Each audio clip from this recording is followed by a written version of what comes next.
I think. Mr. Speaker.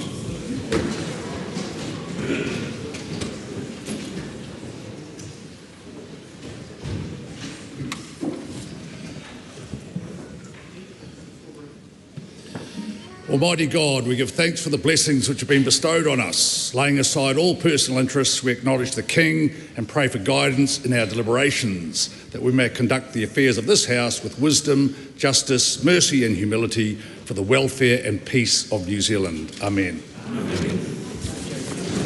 Members, I understand that Oriini Kaipara is present and wishes to make an affirmation of allegiance. Would Oriini Kaipara please come forward?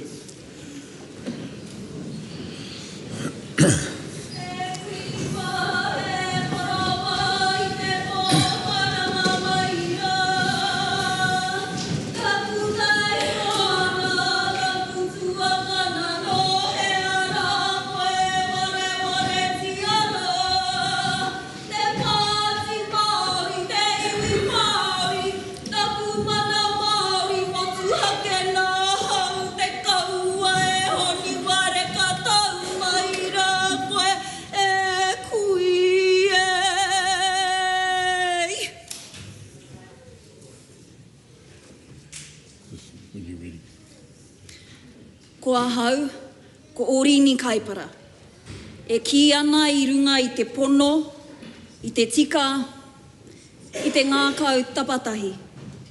Me te whakau anō, ka noho pirihonga, ka noho pūmau ahau, kia kiingitiare te tuatoru, me tōna kāhui whakaheke. E ai, ki te ture.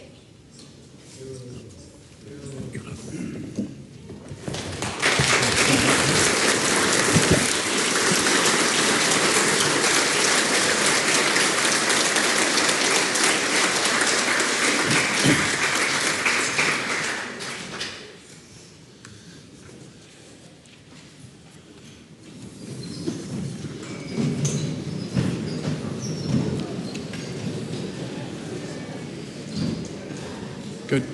Yep. The Honourable Louise Upston.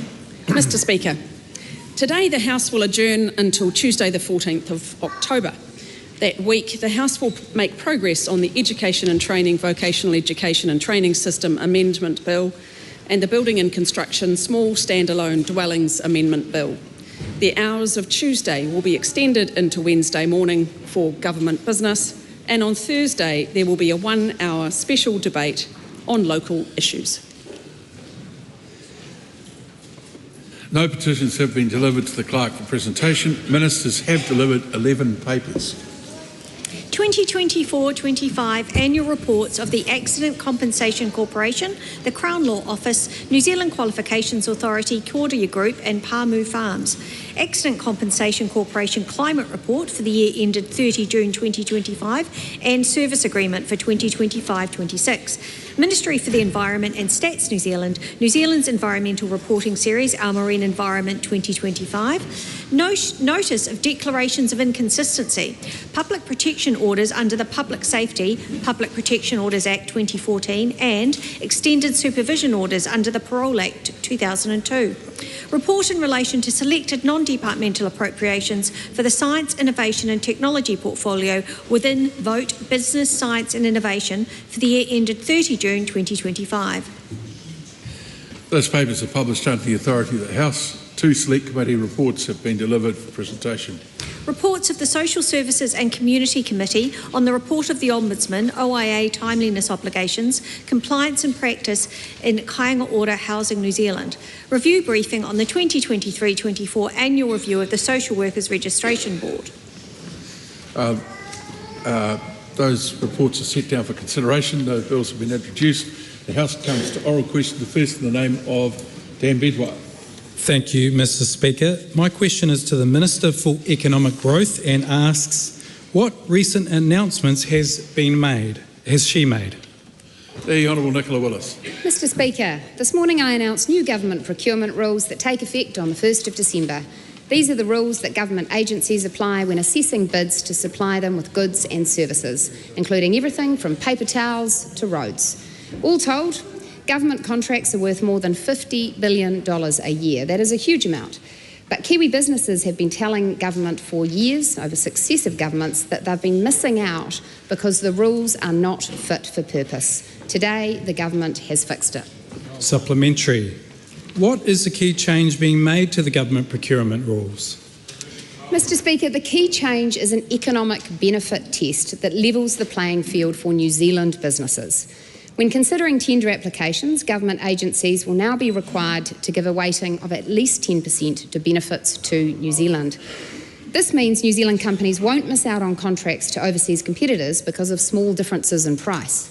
This provision does not breach international trade agreements because overseas companies have the same opportunity to demonstrate wider value to New Zealand. And similar provisions exist in many of our trading partners' procurement rules. This government recognises that there is benefit to New Zealand in companies employing New Zealanders, training New Zealanders and investing in New Zealand, and we are putting taxpayer dollars to that purpose. Supplementary. What other changes are being made to the rules? Mr Speaker, businesses, particularly small and medium-sized businesses, have been telling government that the paperwork involved in bidding for contracts is too onerous. So we are getting rid of requirements that are redundant or unnecessary, that duplicate content, that repeat statutory and regulatory requirements, or that have never been applied in practice. As a result, the number of rules is being reduced from 71 to 47, far, far simpler. Supplementary. What has been the reaction to the new rules? Well, Mr Speaker, if the response to this morning's announcement at Business New Zealand is any guide, unadulterated delight. In the words of Business New Zealand Chief Executive Catherine Rich, the new rules are transformational, sensible and fair, and will be celebrated by businesses from one end of the country to the other. That is fantastic, and I'd like to pay tribute to Catherine and her team at Business New Zealand. Business New Zealand has been campaigning for this sensible change for 10 years, and I'm glad our government got it done. Question 2, Tāku te Ferris. Tēnā koe te pika, taku pātai. Ki te minita whakawhanake take Māori. Tu tama pōtaka. Does he agree with the Waitangi Tribunal's official position on the proposed name change that we do not support changing the name from the Waitangi Tribunal to a commission, in case it leads to confusion concerning the bespoke jurisdiction we exercise? The Honourable Tama Potaka. E te maanga o te whare. The Waitangi Tribunal carries over 50 years of jurisprudence, symbolism and mana. I am not aware of any proposed name change as the Minister responsible for the Treaty of Waitangi Act 1975, but I am aware of last night's excellent 50-year anniversary function at the Legislative Council chamber, attended by the member in question and other members of this glorious House. Hari, huri tau, rema takau, ki te rōpu whakamane te tiriti o Waitangi. Pātai tāpiri. Can he confirm that the proposed name change would erode the independence of the tribunal, creating a system where ministers decide what claims can be heard? E te maanga o te whare, te mō i o au, ki te i o te pātai o tēnei mema. I am not aware of any proposed name change for the Waitangi Tribunal. Pātai tāpiri. Is he concerned by Crown Law's own assessment that altering the powers of the tribunal could breach the principle of separation of powers and the principle of responsible government?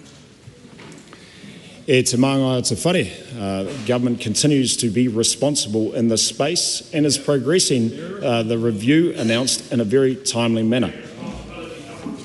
Pātai, will he rule out changing the name of the Waitangi Tribunal?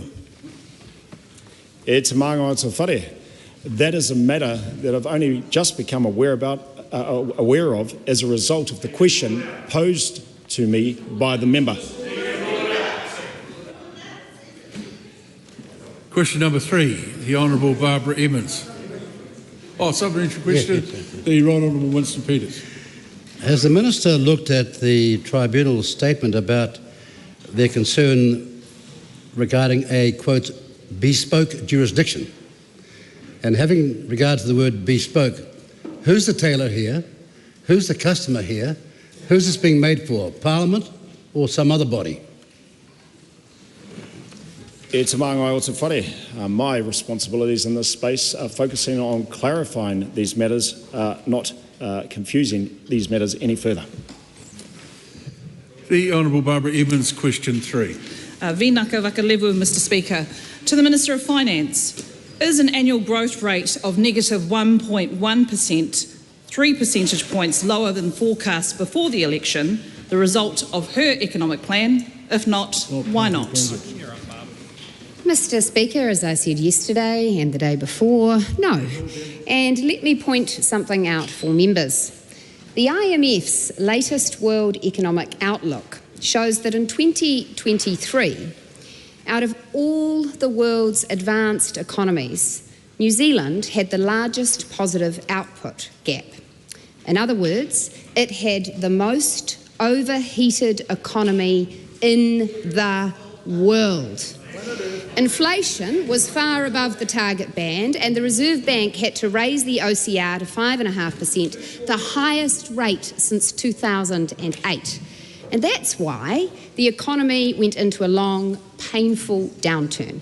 It is now recovering, but as often happens in a recovery, the road has been rocky. The member might think that spending more, taxing more and borrowing more is an alternative plan, but I disagree with it, and so do most New Zealanders. Supplementary. So therefore, is she borrowing more or less? Well, Mr Speaker, I'm pleased to report to the House that today's financial statements of government shows that debt for the first time in 5 years has not increased as a proportion of GDP. Supplementary. What does she say to one business leader who said, quote, "What has she done to create growth in New Zealand? I can't think of a single thing other than the supermarket's banking publicity, which so far has not achieved anything," unquote. Mr Speaker, let me count the ways. Tax relief for more than 1 million working New Zealanders. Investment boost to encourage investment in our businesses so that they can grow. Delivering fast-track infrastructure projects. Investing in structured literacy in our schools. Overhauling the Overseas Investment Act to welcome capital into this country.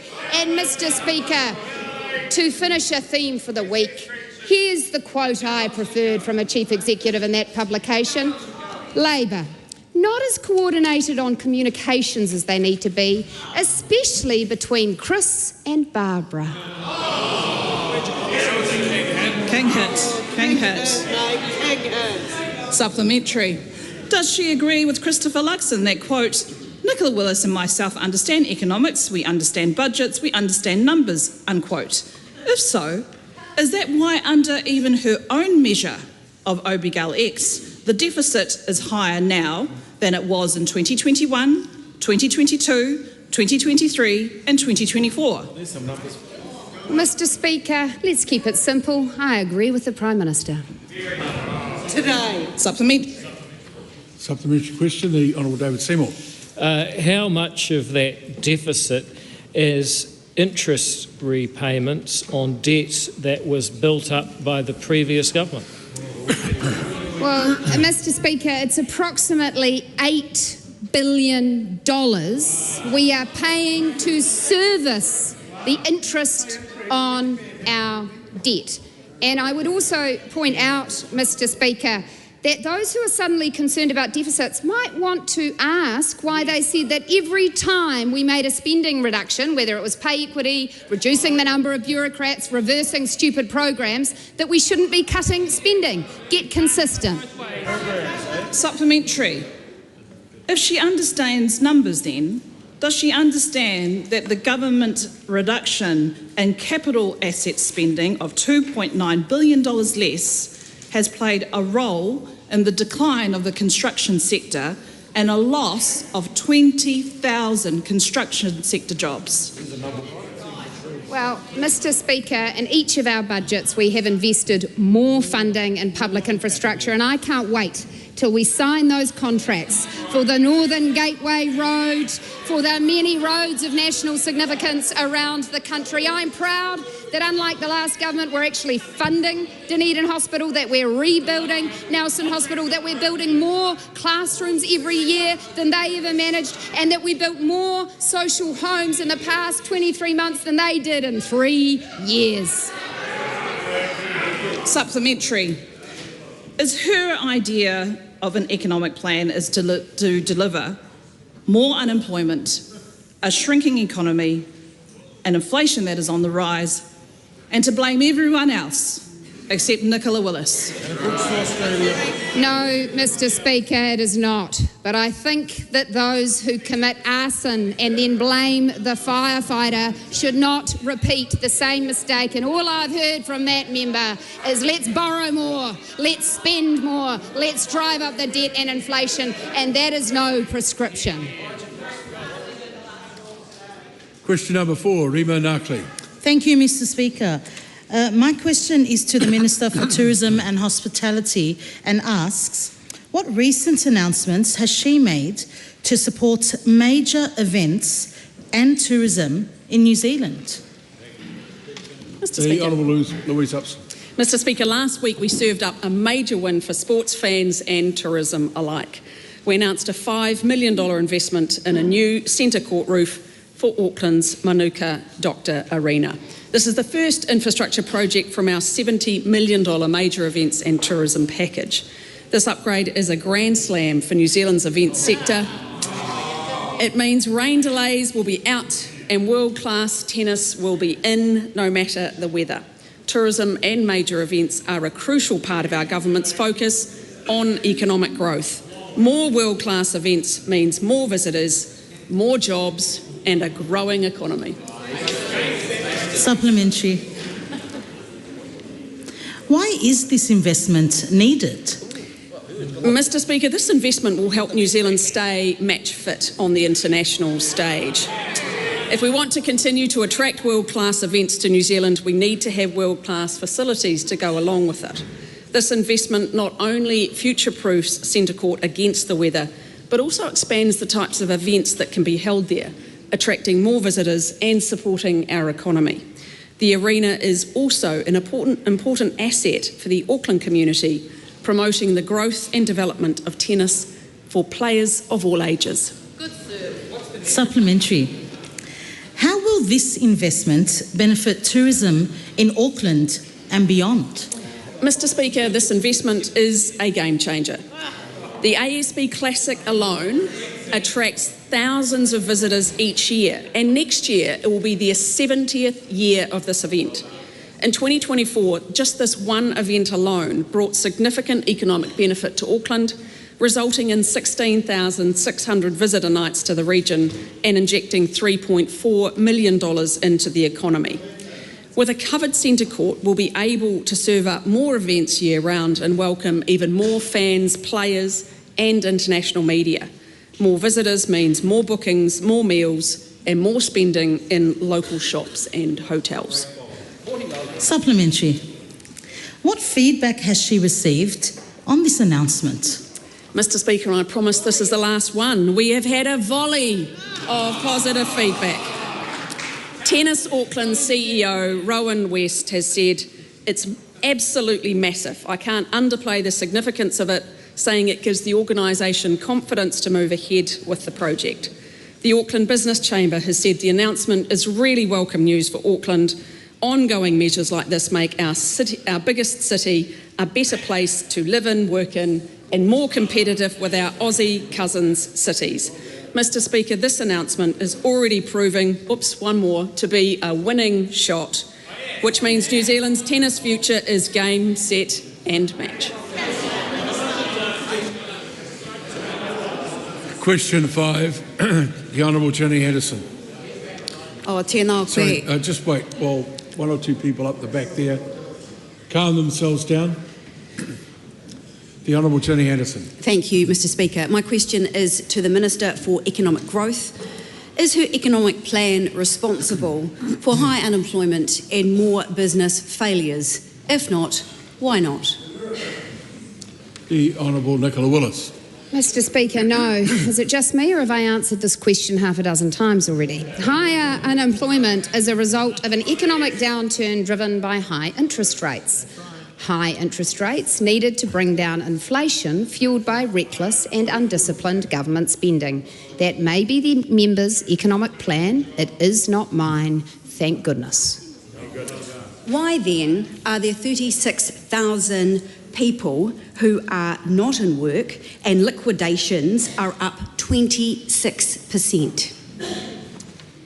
Well, Mr. Speaker, these are the terrible human consequences of a downturning economy, which results when it is mismanaged as poorly as it was by the last government. It is also the case, though, I would point out to members, that the number of unemployed New Zealanders at this point, it still remains lower than Grant Robertson was forecasting it would be at this point.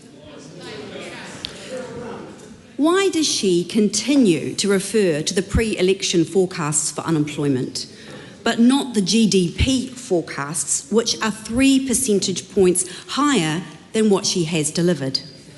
Because as the Treasury has previously acknowledged extensively on the record, they vastly overestimated their growth assumptions in the pre-election fiscal update, which may have been convenient for the Minister at the time, but was inaccurate nonetheless. Mr. Speaker, how can she justify her plan when it has led to rising power and rent costs and a failing construction industry that has forced Auckland-based business Pipe Vision to go under and to cut 100 jobs? Well, Mr. Speaker, if that member's version of economics is that every government should take responsibility for every firm that ever fails, then I invite her to have a chat with Barbara Edmonds. But I would also point out that the assertion that rents have gone up under our government is not correct. In fact, what we have seen is downward pressure on rents since being elected after a period of extreme rent rises under the previous government. The Krista Tangariri Maiden. Tēnā koe. Has Ikaroa Rāwhiti been left out of her plan when the Hawke's Bay lost 837 jobs in just one quarter and EIT Tairāwhiti lost 40 academic and support roles who were there to help young people into work? Shame. Well, no, Mr. Speaker. How could they possibly be left out when they are represented by Dana Kirkpatrick and Katie Nimmin, two of the extraordinary members of Parliament in the National Party caucus?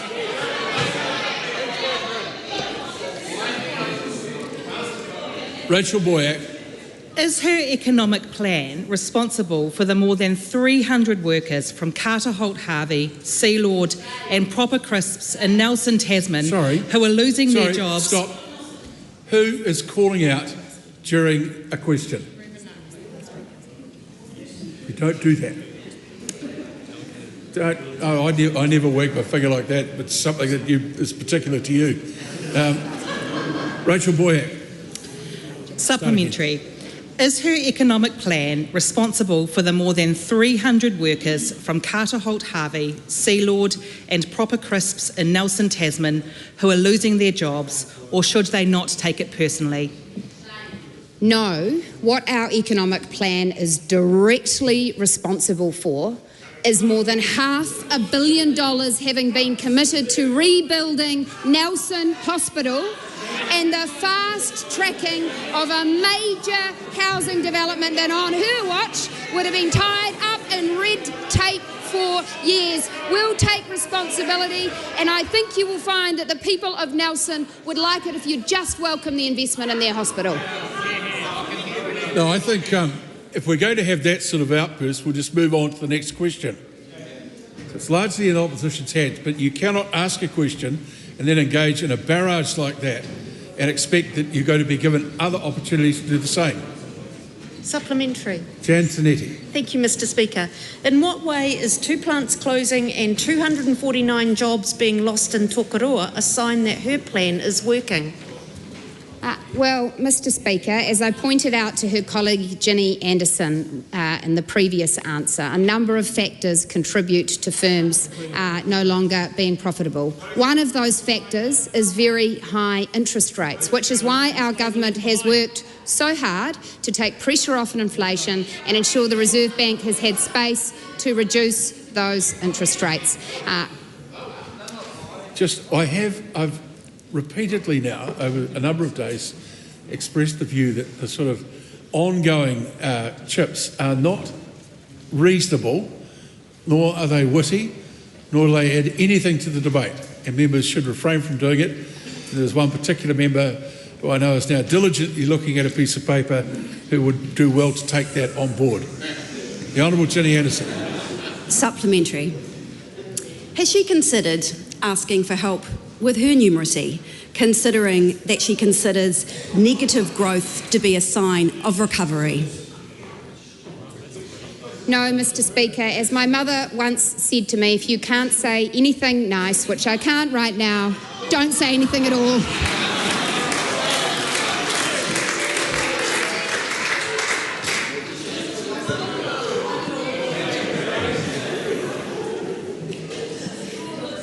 Question number 6, Grant McCallum.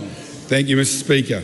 My question is to the Minister of Conservation and asks, what recent reports has the Minister seen on the Hauraki Gulf? The Honourable Tama Potaka.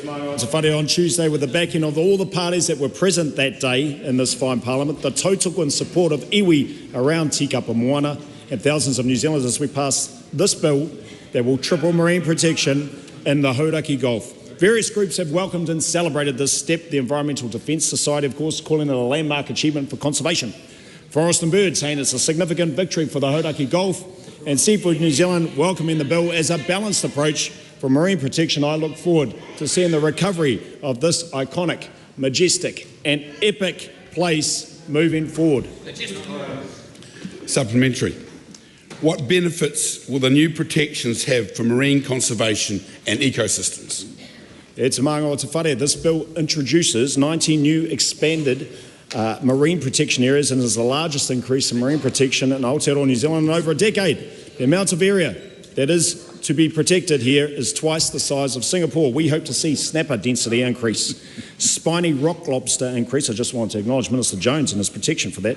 The recovery of ecologically important species such as corals, cockles, anemones and mussels. And of course, the reduction in kinnibarrons. Also protected will be some of the small and less well-known species, such as the colourful and flamboyant nudibranchs, Mr Speaker, which have helped inspire some of the outfits of the hard-working people in my office this week.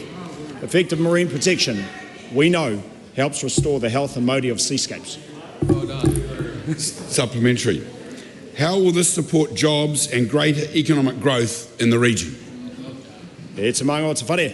A 2023 NZIER report stated that the economic value of the Hauraki Gulf is over $100 billion and produces over $5 billion of value each and every year to this country. There's a lot more potential for economic activity in the Gulf because it can generate tourism opportunities such as diving, snorkeling and watching mammals, marine mammals and porpoises.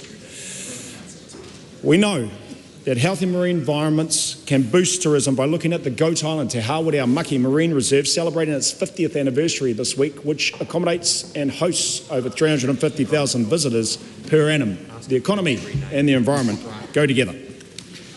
Supplementary. Supplementary question, the Honourable Priyanka Radhakrishnan. Thank you. Why did he allow 11th hour lobbying to influence changes that now enable commercial fishing in high protection areas when reports show that it will further damage the health of the Gulf? It's a Māngo Te Whare. As you all know, as members of this House, my suit selection is sometimes a compromise, as is moving legislation through this House. But isn't it ironic that the very member who asked that question today, also along with her party, voted for it yesterday? Grant McCallum. Thank you, Mr Speaker. Just a minute, Mr McCallum. All right. Looking ahead, how can we leverage the partnerships that have been formed to capture more opportunities? Te mai o te whare. This bill presents a fantastic opportunity for co-investment into the Hauraki Gulf, and getting to this point of having the bill passed as a result of over a decade of collaboration, can I mention Sir Rob Fenwick and Nikki Kay in this light? It signals what is possible when we work together. Ka Wanatanga, iwi industry, various groups like Live Ocean, to produce outcomes for all New Zealanders, especially Aucklanders. This is just the beginning.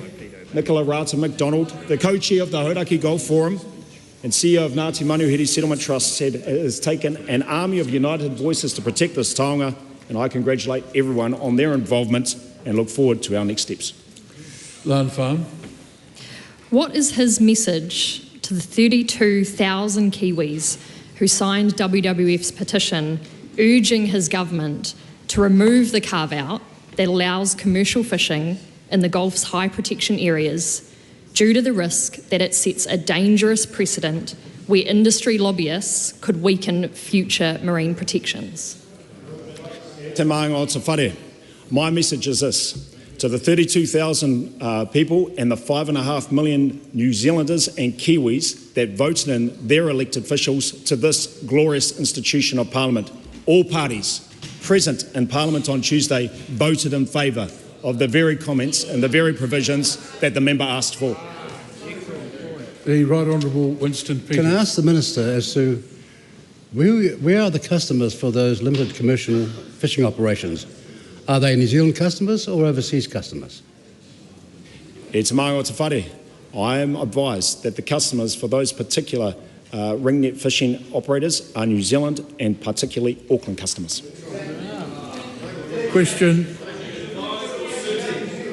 Question number 7, Ricardo Mendes March. Thank you, Mr. Speaker. My question is to the Minister for Social Development. Does she stand by the government's decision to apply tightened eligibility criteria to 18 and 19-year-olds accessing job seeker support, health condition or disability? If so, why? Mr. Speaker. The Honourable Louise Upston. Mr. Speaker, yes, job seeker support, health condition or disability is a temporary support for people who are limited in their ability to work for 2 years because of a health condition, injury or disability. It's designed to support them while they recover and prepare to re-enter the workforce.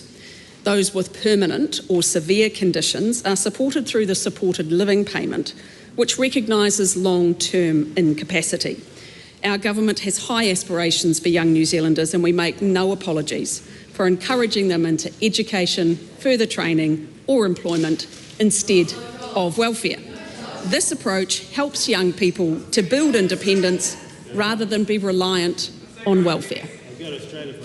Does she agree with the Disabled People's Assembly, who told One News last night that disabled people face barriers to access the supported living payment due to a lack of access to diagnoses? And if so, does she accept there are several people with long-term conditions who are on the job seeker support with health and disabilities? Mr. Speaker, what I can say is that we have aspirations for all young New Zealanders, and it was fantastic just last week to meet with an organisation employing young disabled people, and I saw how important and how critical it is for them to be in employment and the massive difference it makes in terms of their lives. Is it fair to subject 18 and 19-year-olds who are receiving job seeker support, health condition or disability to the new parental assistance test when they are suffering from severe ill mental health, recovering from a car accident, undergoing cancer treatment, as reported by One News? Mr. Speaker, let me be clear that the job seeker health condition and disability is, as I said in my primary answer, for temporary conditions. We have other systems like ACC to support people who have had severe accidents, and the supported living payment for those with permanent incapacity. What I won't make any apology for in this House is our government's ambition and expectation for 18 and 19-year-olds to have a great life and not be stuck on welfare for another 18 years of their life. Why restrict access to income support for people who cannot work, temporarily or otherwise? Because, Mr. Speaker, we want to see them engaged in education, engaged in training and preparing for work. and if they can't, then to be supported by their parents. It's a very simple policy. We've got high expectations and we want young people to do well and not be trapped for a lifetime on welfare. Many of the people on that benefit that she's now restricting access to are also not able to go into education due to those very same health conditions or disabilities. Speaker, that's exactly why there are programs to support them. We don't think that it is acceptable in a country like ours to leave a whole generation of New Zealanders to rot on welfare. Question number 8. Glenn Bennett. Before you start, Mr Bennett, there is a huge amount of conversation going on that needs to stop. Mr Bennett. Kia ora, Mr Speaker. My question is to the Minister for Tourism and Hospitality and asks, are recent hospitality industry closures the result of the Going for Growth strategy? If not, why not? The Honourable Louise Upson. Mr Speaker, our Going for Growth strategy is about strengthening our economy and creating the conditions for businesses and Kiwis to succeed. Recent closures in the hospitality sector are primarily driven by economic pressures, including high inflation and high interest rates, which were the legacy of the previous government. That's why our government's relentless focus on economic growth is so important, so that businesses have the confidence to invest, to hire and to grow. Our investments into tourism and hospitality will mean more international visitors, more full tables in our restaurants, more jobs being created across the country and an overall stronger economy. Does she consider the more than 2,500 hospitality closures and almost 300 liquidations in the past 12 months evidence her government is driving economic growth for the hospitality industry? Mr Speaker, I've got great news for that member. In August 2025, there are 135 more businesses in accommodation and food services than the previous month and is trending up. That's great news. Tātou tāpiri. Long way to go. Shannon Halbert. Thank you, Mr Speaker. How can hospitality in Auckland CBD thrive when the Heart of the City survey showed 77% of business owners say that the government does not listen to their needs? Well, Mr Speaker, I disagree. If you look at another quote from Hospitality New Zealand, you can see that they are incredibly supportive of the government's major tourism and events boost, and they know the enormous difference that that will make. Greg O'Connor. What does it say about the state of the economy when popular Wellington venue Fortune Favours is forced to close, saying the cost of living crisis has proven too difficult after business dropped nearly 45% in 2 years? Member should have listened to the answer I gave in my first question, which was to say exactly that economic challenges from high inflation, high interest rates, which have led to an economic recession, have made it difficult for businesses to operate. The good news, though, is that in the last month we've seen more new businesses open than close. How can she stand by her economic growth strategy for hospitality when thousands of hospitality businesses are closing and tens of thousands of people are still looking for work? Well, Mr Speaker, I would invite that member to actually look at the data around the tourism and hospitality sector. Hospitality job advertisements are up 3.8% in July compared to last July. That's great news. It's looking up, there's more jobs, and we're excited about it. I'm surprised that member isn't. Question number 10. Todd Stevenson. Thank you, Mr Speaker. My question is to the Minister for Courts and asks, what outcomes has she seen from this government's focus on delivering faster justice for New Zealanders? The Honourable Nicole McKee. Mr Speaker, this government is committed to restoring law and order and improving the timeliness of our courts. That's why I was pleased to see reports from the District Court's civil jurisdiction showing active cases down 20% in the year to July 2025, and the average age of active cases dropping by a remarkable 36% over the same period. This means thousands of New Zealanders are getting their cases resolved months sooner. Justice delayed is justice denied, Mr. Speaker, and that's why this government is focused on fixing what matters to deliver fastest justice for New Zealanders. Supplementary. What timeliness improvements has she seen regarding the Disputes Tribunal? Mr. Speaker, the Disputes Tribunal has had an outstanding year, completing more than 900 extra cases in the year to July 2025 compared to the year before. Even more pleasing is the Tribunal's focus on targeting older cases, which has led to a 21% drop in aged files. Mr. Speaker, that's 134 fewer aged cases than in July last year. This means more disputes being resolved quickly and fewer New Zealanders left waiting for decisions. Supplementary. What progress has been made in the Coroner's Court? Mr. Speaker, I'm pleased to report that the Coroner's Court has reduced its active caseload by 15%, thanks to the introduction of associate coroners, clinical advisors and relief coroners. The number of active cases now sits at levels not seen since 2020. As a result, families are getting closure sooner and cases are moving through the system faster. Supplementary. What additional work does the government have underway to continue to improve court timeliness? Mr. Speaker, this government has a strong pipeline of reforms to deliver faster justice.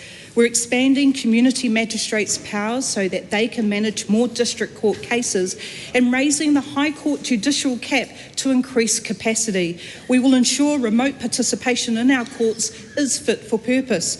Mr. Speaker, I could go on, but instead I'll finish by thanking the judiciary, courts and the Ministry of Justice staff who, like the government, are working hard to fix what matters and improve the timeliness of our courts. Supplementary, Greg O'Connor.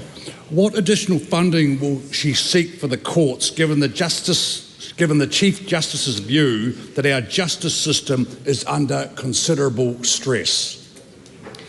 Thank you for that Patsy question to the member across. Budget 2025 contained funding of $18.3 million over 4 years to fund 2 additional High Court judges and associated staff, as well as expand the number of community magistrates by 3 and appointing the Chief Community Magistrate. This extra capacity will help relieve pressure across the justice system and improve timeliness, leading to a reduction in backlogs and the time that people do spend on remand. The Judicature Timeliness Legislation Amendment Bill has been introduced, which will make changes across 3 acts to improve court procedure and increase the number of High Court judges that can be appointed. We are committed to fixing what matters. Mr. Speaker. Question number 10, the Honourable Jenny Slessor. Nisan Bulavinaka, Happy Fijian Language Week.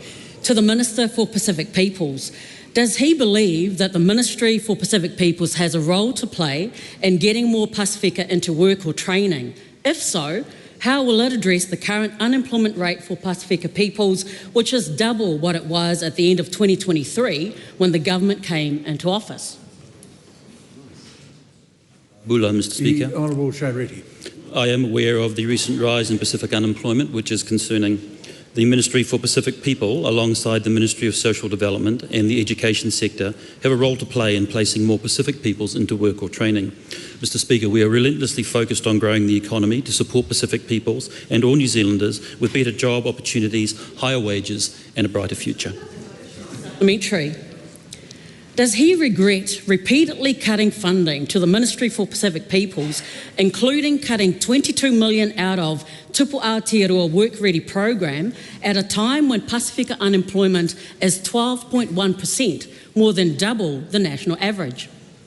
What I regret is the actions the previous government took that put us in this position. Supplementary. Was the $22 million cut from the Ministry for Pacific Peoples Tupu Aotearoa Work Ready program transferred in its entirety to MSD for targeted Pasifika employment and training programs? If so, what are they? Mr. Speaker, the transfer of Tupu Aotearoa to the MSD program was to generate efficiencies by collaborating with 2 programs that were effectively producing much of the same. The complete transfer did not occur to MSD.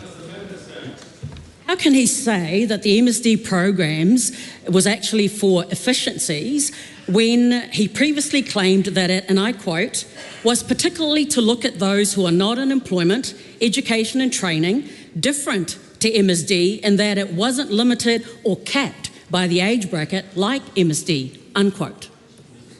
Responsibility for MSD, but I do have responsibility for the programs that the Ministry for Pacific Peoples brings to the question of Pacifica employment. That includes the Pacific Business Trust and Pacific Business Village, which placed hundreds of people in the last financial year.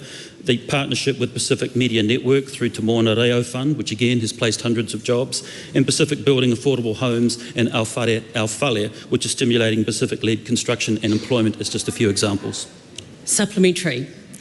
When will he accept responsibility and take action to help Pacifica into employment or training when in the last year alone, 6,100 more Pacifica people are now unemployed and 1,900 more Pacifica young people are not in education, employment or training?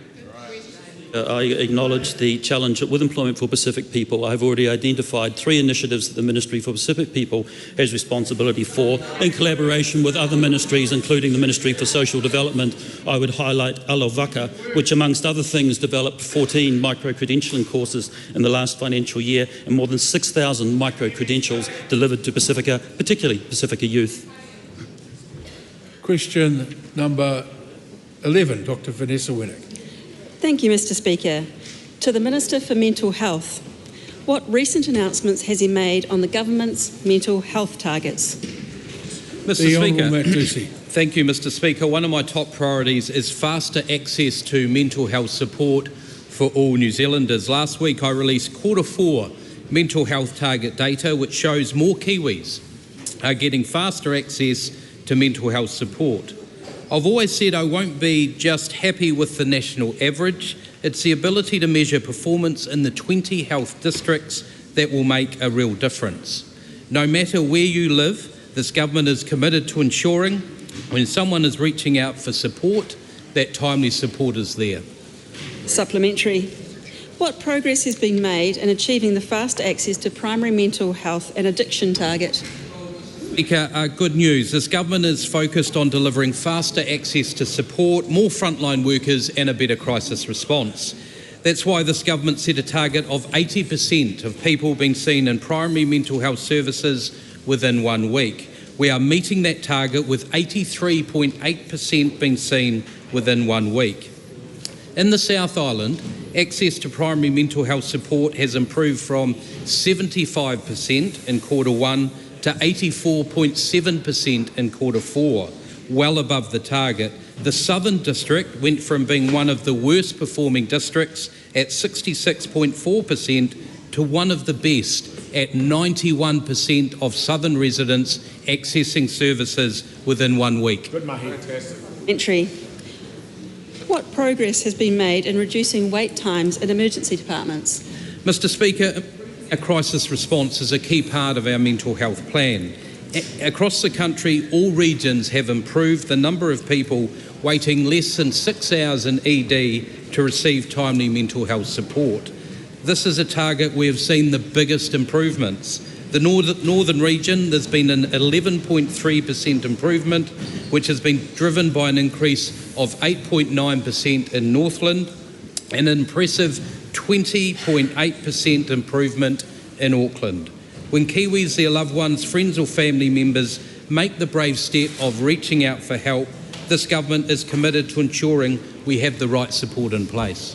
Supplementary. What progress has been made in achieving the faster access to specialist mental health and addiction target? Mr. Speaker, our mental health plan is working. Nationally, we're achieving the specialist target of 80% of people receiving support within 3 weeks. It's pleasing to see areas like Taranaki and South Canterbury seeing 90% of residents within 3 weeks. However, there is still work to do to lift performance in some districts. That's why I meet regularly with Health New Zealand regional leaders to ensure plans are in place to lift areas of underperformance and ensure we're constantly improving access to mental health services. The data shows that we're turning the corner on reducing wait times. We're also increasing the frontline mental health workforce which has grown by 10% since coming into office, with child and adolescent workforce growing by 19% and peer support lived experience by almost 100%. Hard-working Minister. Question number 12, Tamatha Paul. Nā koe te māngai he pātai ki te minita take ture. Why are Māori disproportionately overrepresented in prison populations in Aotearoa? Mr. Speaker. The Honourable Paul Goldsmith. Mr. Speaker, it is a sad reality that Māori are overrepresented in prison, and nobody is happy with that fact. The consistent focus of the justice system over many decades has been to reduce that overrepresentation, and it has proved very difficult. As to why, there will naturally be a variety of opinions, but at one level, the makeup of the current prison population primarily reflects offending rates in New Zealand. As the recent long-term insights briefing on imprisonment in New Zealand outlined, quote, most people serving sentences in prison in New Zealand have been convicted of serious sexual or violent offending. New Zealand prisons are not full of people in prison for minor charges. It is also a fact, Mr. Speaker, that Māori are disproportionately overrepresented as victims of crime in New Zealand, which is why this government is focused on restoring real consequences for crime and reducing the number of victims of crime. That is our primary focus in the justice sector, regardless of ethnicity. He pātai tāpere. Does the Minister agree that it is important for corrections to accurately record the ethnicity of incarcerated people? And if so, why hasn't the government implemented Action 5.1 of the Hokairangi strategy to, quote, accurately record ethnicity, descent and iwi affiliation consistent and in conjunction with Stats New Zealand standards and iwi? Well, Mr. Speaker, that is probably a question best directed to the Minister of Corrections, but I'm sure every effort is made to accurately record data. Point of order, Mr. Speaker. Point of order, Mr. Speaker. Yep. Just that I wasn't able to get a good answer to my question because of Sorry, There's a lot of noise in the gallery, so I can't hear you. Speak clearly into your microphone. Yeah. So for context, Mr. Speaker, my question is about the overrepresentation of Māori in prison populations. Originally it was directed to the Minister of Corrections but was redirected to the Minister of Justice. My supplementary question just now, asking about the Hokairangi strategy, was not answered because it is within the delegation I'll tell you what, ask your question again? Because if the government has decided that this is the Minister who can answer it, we should expect an answer. Yeah, thank you, Mr. Speaker. So I'll repeat my question. Does the Minister agree that it is important for corrections to accurately record the ethnicity of incarcerated people? And if so, why hasn't the government implemented Action 5.1 of the Hokairangi strategy to, quote, accurately record ethnicity, descent and iwi affiliation data? Well, into the first part of the question, yes. Supplementary question, the Right Honourable Winston Peters. Does the Minister think that defunding the police and letting offenders go without prosecution have any chance of helping innocent Māori victims? No, I don't think that would be helpful to Māori victims of crime, and that certainly appears to be the Greens' policy. Supplementary. Does the Minister know whether the methods currently used by the Department of Corrections for ethnicity data collection are giving an accurate view of who is in prison? Well, I don't have that detail to hand, Mr. Speaker, but I certainly can confirm that corrections and the broader justice sector are very focused primarily on reducing the number of victims of crime, regardless of their ethnicity. Unlike the previous government, which had a focus on reducing the number of people in prison, irrespective of what was going on in the community. And so our focus is on reducing the number of victims of crime. Supplementary.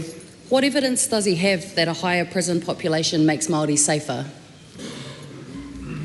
Well, if you're wanting to reduce the number of victims of crime, a very good place to start is with that very, very small group of New Zealand society, or that small section of New Zealand society that creates multiple victims over and over again.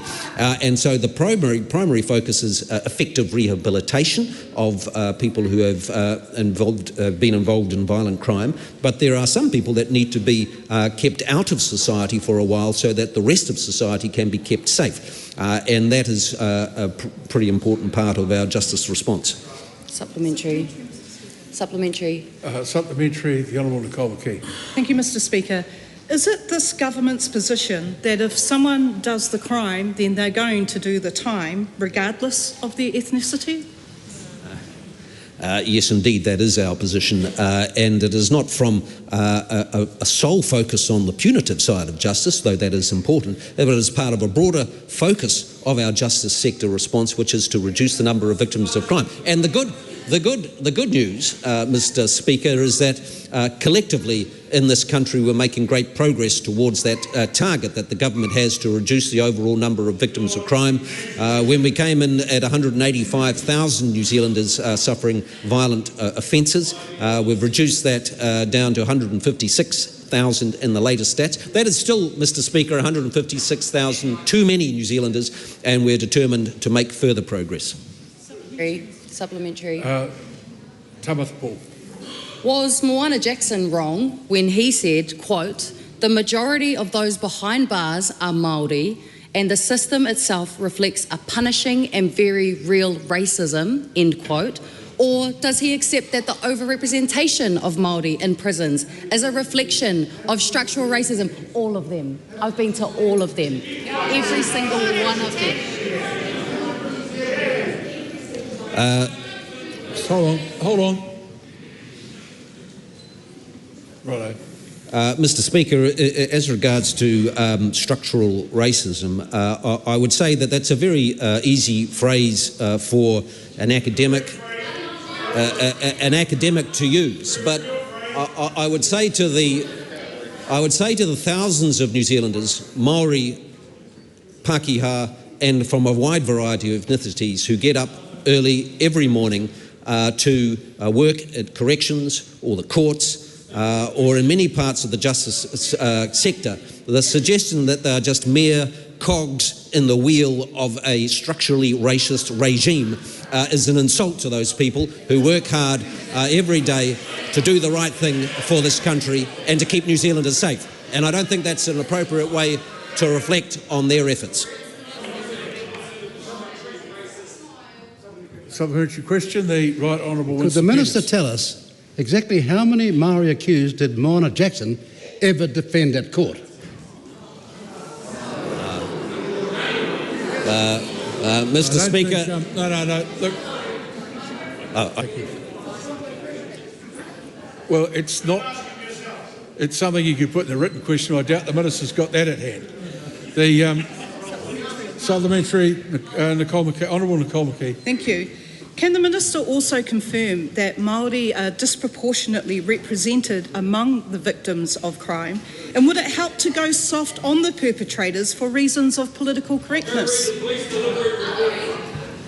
Well, yes, I can confirm that Māori are overrepresented amongst the victims of crime, and that is why this government is absolutely focused in its justice policy on reducing the number of victims of crime. That's what it's all about. And we have made good progress towards that goal, but we are very conscious of the fact, Mr. Speaker, there is a lot of progress yet to be made because New Zealanders deserve to feel safe in their communities. They do feel safer than they did a couple of years ago, but we can do so much better as a country, and that's why we're focused on a strong, clear consequences for crime. The time for oral questions has concluded. There is a maiden speech to follow that will give everyone who needs to go to other business 30 seconds to leave the House without discussion, without any slowness of movement.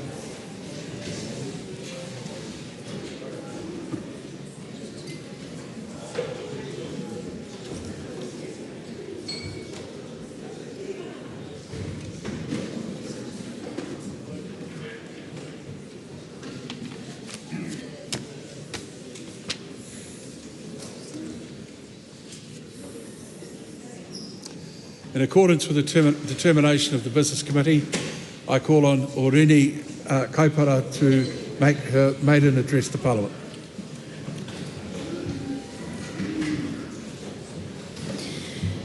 Korihi, korihi, ko. Iti rea rea te ite kahika kataea, korihi, korihi, ko. Tātumu, kei hea rā koe kangarone. Kua hauangiangi ngā pae o ngā iwi katoa. Ko ngā kāhu e rua, no runga mai o Takapara whau, e rā, kua taka ki te pō. E a kurangatira, Clay, ko rua, ko Papa Grant Hawke. Haere a kurangatira, haere. Moko whiti atu ki taupiri kūao, hine i pūāwai. E hine, haere, haere. Koutou e ngā mate o te wā, haere i te au kume, i te au roa, i te au te hoki mai anō. Haere ngā mate, haere. Kei ngā pou o tōku whare wairua. Hoki wairua mai, hoki wairua mai. Ki ngā pou o te aho matua, nēni tuki.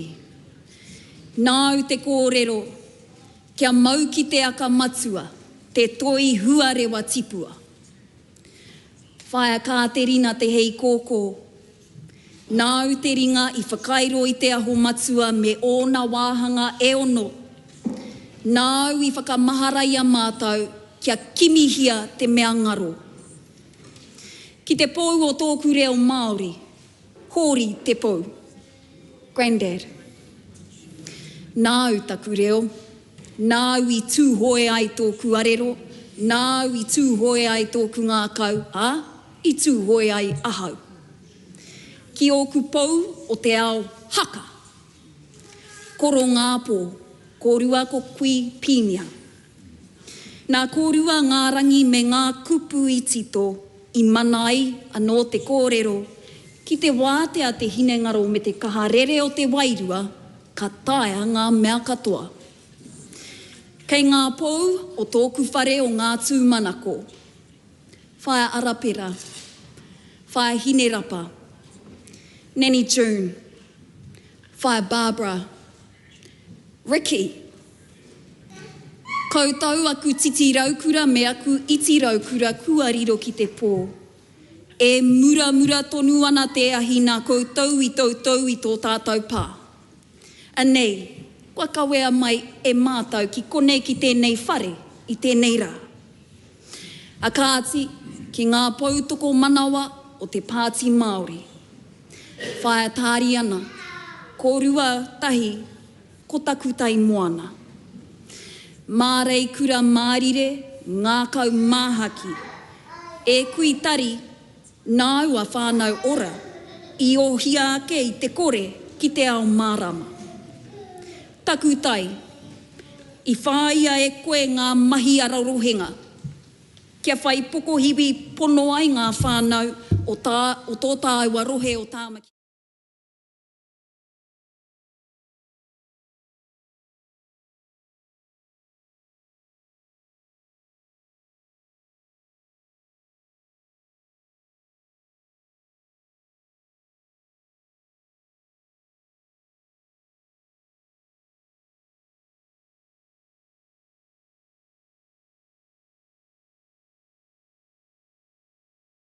Tītoko ki te ao mārama, e ngā urupā o rātau mā, tēnā koutou katoa.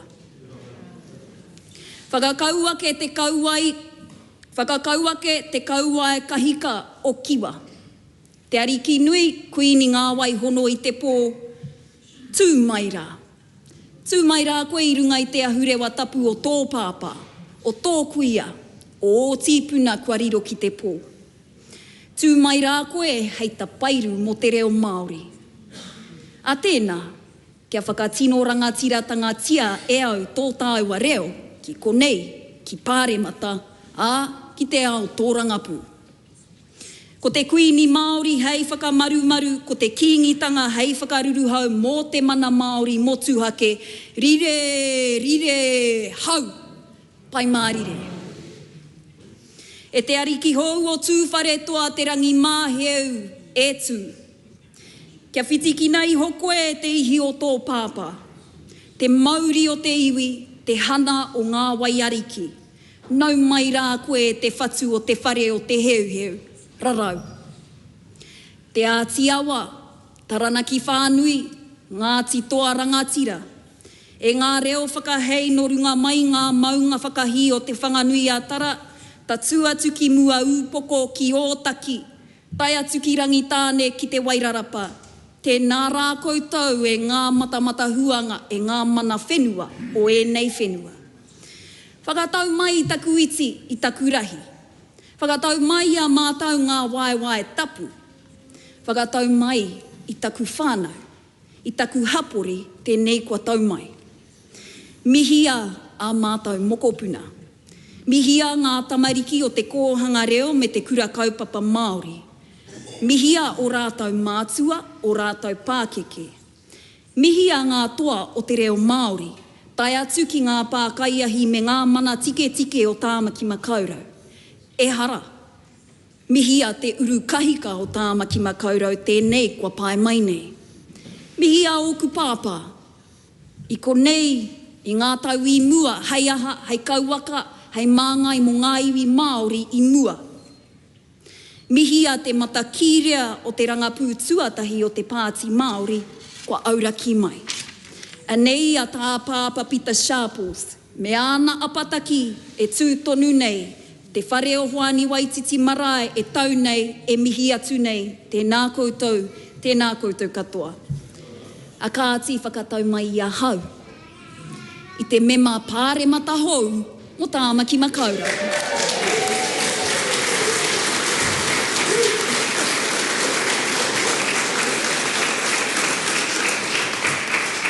Kua hau, ko Oriini Kaipara.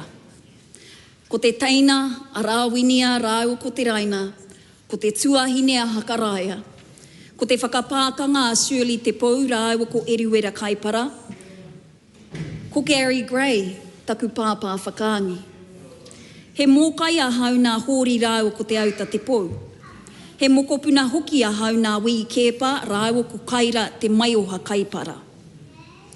Ko au te māma, o Pae Tawhiti, o te ao mihia, o te Nikau, o ngā rongo kahira. Ko au hoki te kuikui o Puaroa. He uri a hau no hine pū kohurangi, no te kurai monoa, no wairaka, no hine te ariki, no hāhuru. Ko au te wawata o te o kahurangi, te tūmanako o rangi tōwhare, te kauai o parehuia. Ko au ko ngā tiawa, ko au ko tūwhare toa, ko tūhoi, ko ngā tirangi tihi, ko ngā pōtiki, ko te hapū one one. E te pika e te whare, e aku mema, hoa haere i tēnei whare, āputa i te motu whānui, koutou e ngā maunga whakahi o ngā tīpuna kai te pō. Anei ahau e mihi atu nei kia koutou, tēnā koutou, tēnā tātou. I am Oriini Kaipara, Member of Parliament for Tāmaki Makaurau. Greetings, everyone. I'm not going to stand here and tell you about the impacts of colonisation on whānau, hapu, iwi, and even on me. That story is well documented. One only has to turn to the Hansard to see in plain black and white how this government and past governments have perceived our people. Instead, I will speak of resilience. The resilience of Māori, the resilience that has carried us through generations of struggle and survival. The resilience that has shaped me into the woman, the mother, the grandmother, and now the Member of Parliament who stands here before you today. Te reo Māori, tikanga, kura kaupapa, kapahaka, the arts, heck, even matariki. None of it survived by accident. Ehe, it all survived because we fought for it, Māori and non-Māori alike. We've been fighting for a very long time for te reo to survive and thrive. In 1970, ngā tamatoa and ngā kaiwhakapūmau i te reo lobbied for the introduction of te reo Māori into all schools. 2 years later, The Māori language petition, signed by over 30,000 New Zealanders, was carried to the very steps of this Parliament. Ordinary people, extraordinary in their vision, stood up to say the language of our tipuna and of this whenua will not die. In 1975, 3 historical events took place. Dame Whina Kupa and Te Rōpū Matekite, they led the biggest land march of its time from the top of the north to those very same steps. The Waitangi Tribunal was established, and I acknowledge the Tribunara who are here commemorating their 50th anniversary. The third was Te Wiki o Te Reo Māori. It also began that year. Here we are, 50 years later, celebrating, but with eyes wide open to the realities both institutions face right now. May I remind everyone in this house and out there that in 1975, just 5% of all Māori school children could speak and even understand their own mother tongue. 5%. Ruatoki stepped up first. They became the first bilingual school in the entire country in 1978. That was also the year of Takaparafo, Bastion Point. E kore rawa mātau e wareware. A year later, iwi and hapu gathered near here to plan strategies for the survival of te reo. Te Aotearoa was born. In 1980, Hoani Waititi Marae opened its doors for the very first time, becoming home to many West Aucklanders, including myself and my whānau. That same year, the Kohanga Reo movement was born in Ngārua Wāhia. In 1982, the first Kohanga Reo Puke Atua was opened in Wainuiomata. Later, former politician and Māori broadcaster Derek Fox, he delivered the very first televised news bulletin entirely in te reo Māori. Te Karere was born, and so was I, in 1983. Still young. These acts of resilience, they were critical to our existence and our success. Then, and still now, we created more than a movement, we built community. Community is what established the Kura Kaupapa Māori movement, which is here in this house right now. In 1985, the Kura Kaupapa Māori o Hoani Waititi Marae opened. A dream once whispered became reality, a place where tamariki could grow as who they were born to be, unapologetically Māori. A nei ngā titi raukura o Hoani Waititi Marae, a nei ngā raukura o te aho matua, ngā mokopuna rāwiri rai te runanga nui o ngā Kura Kaupapa Māori, kua tae mai, a nei te apōpō, a nei te tirahu, kua tau. The fight for te reo didn't end there, Mr. Speaker. That same year, the Waitangi Tribunal heard the te reo Māori claim Y11. It confirmed what we always knew, that te reo Māori is a taonga guaranteed protection under te tiriti o Waitangi. This led to the establishment of te Taurāwhiri te reo Māori, the Māori Language Commission. What followed next was te Māngai Pāho, Whakaata Māori, and many other Māori language revitalisation efforts that still stand today. Tēnei te reo Māori, te toitū tonu nei. I honour our Pākeke who did not speak Māori.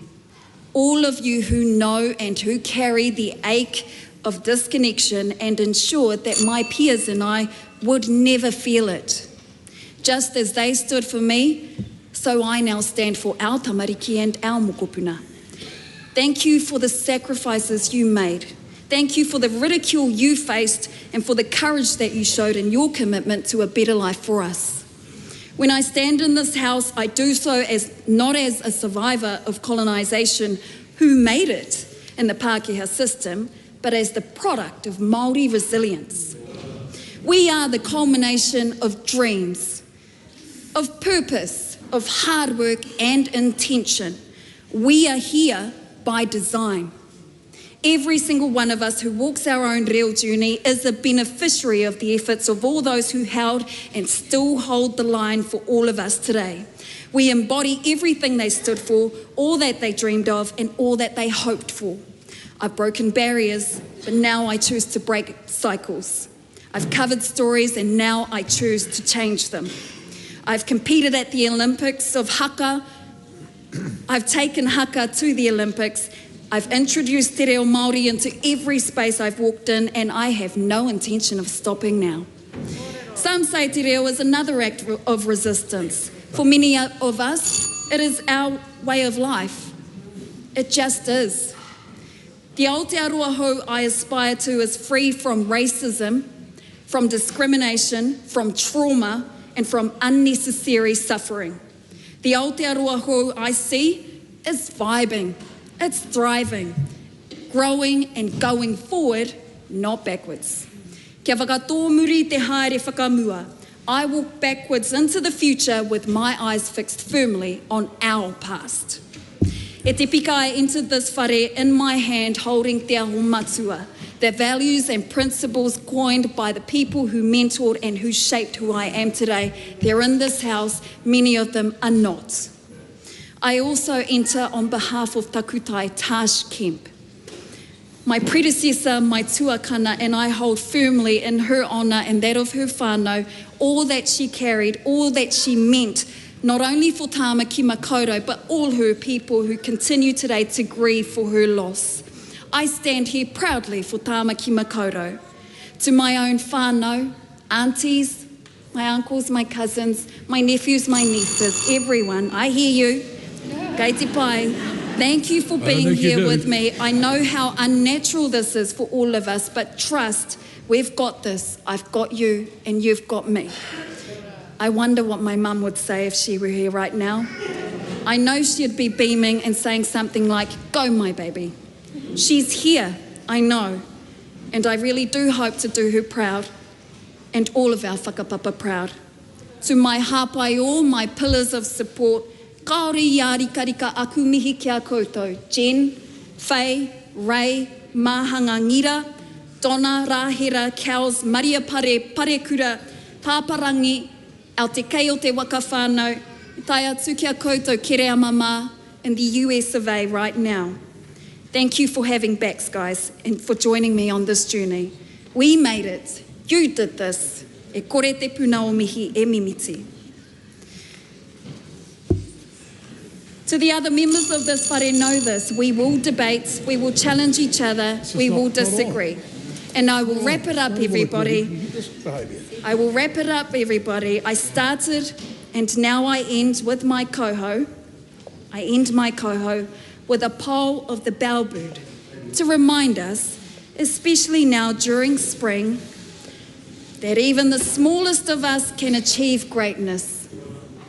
Just like the bellbird dared to ascend the tallest kahikatea, we can and we will.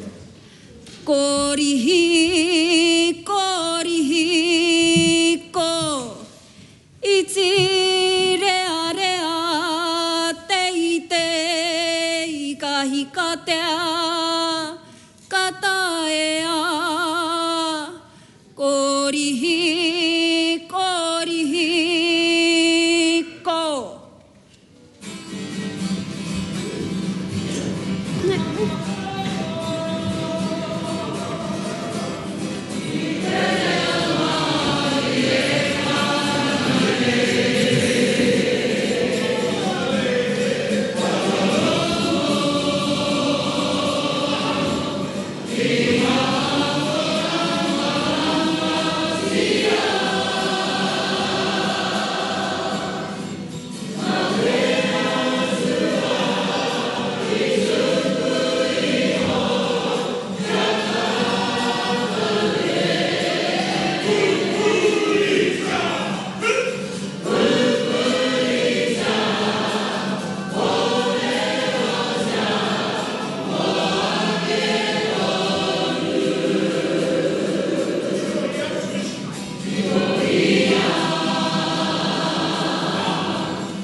not that.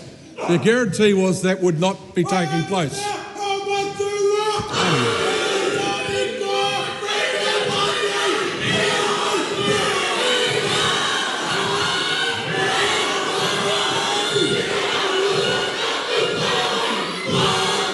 The House is suspended.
I suspended the House because of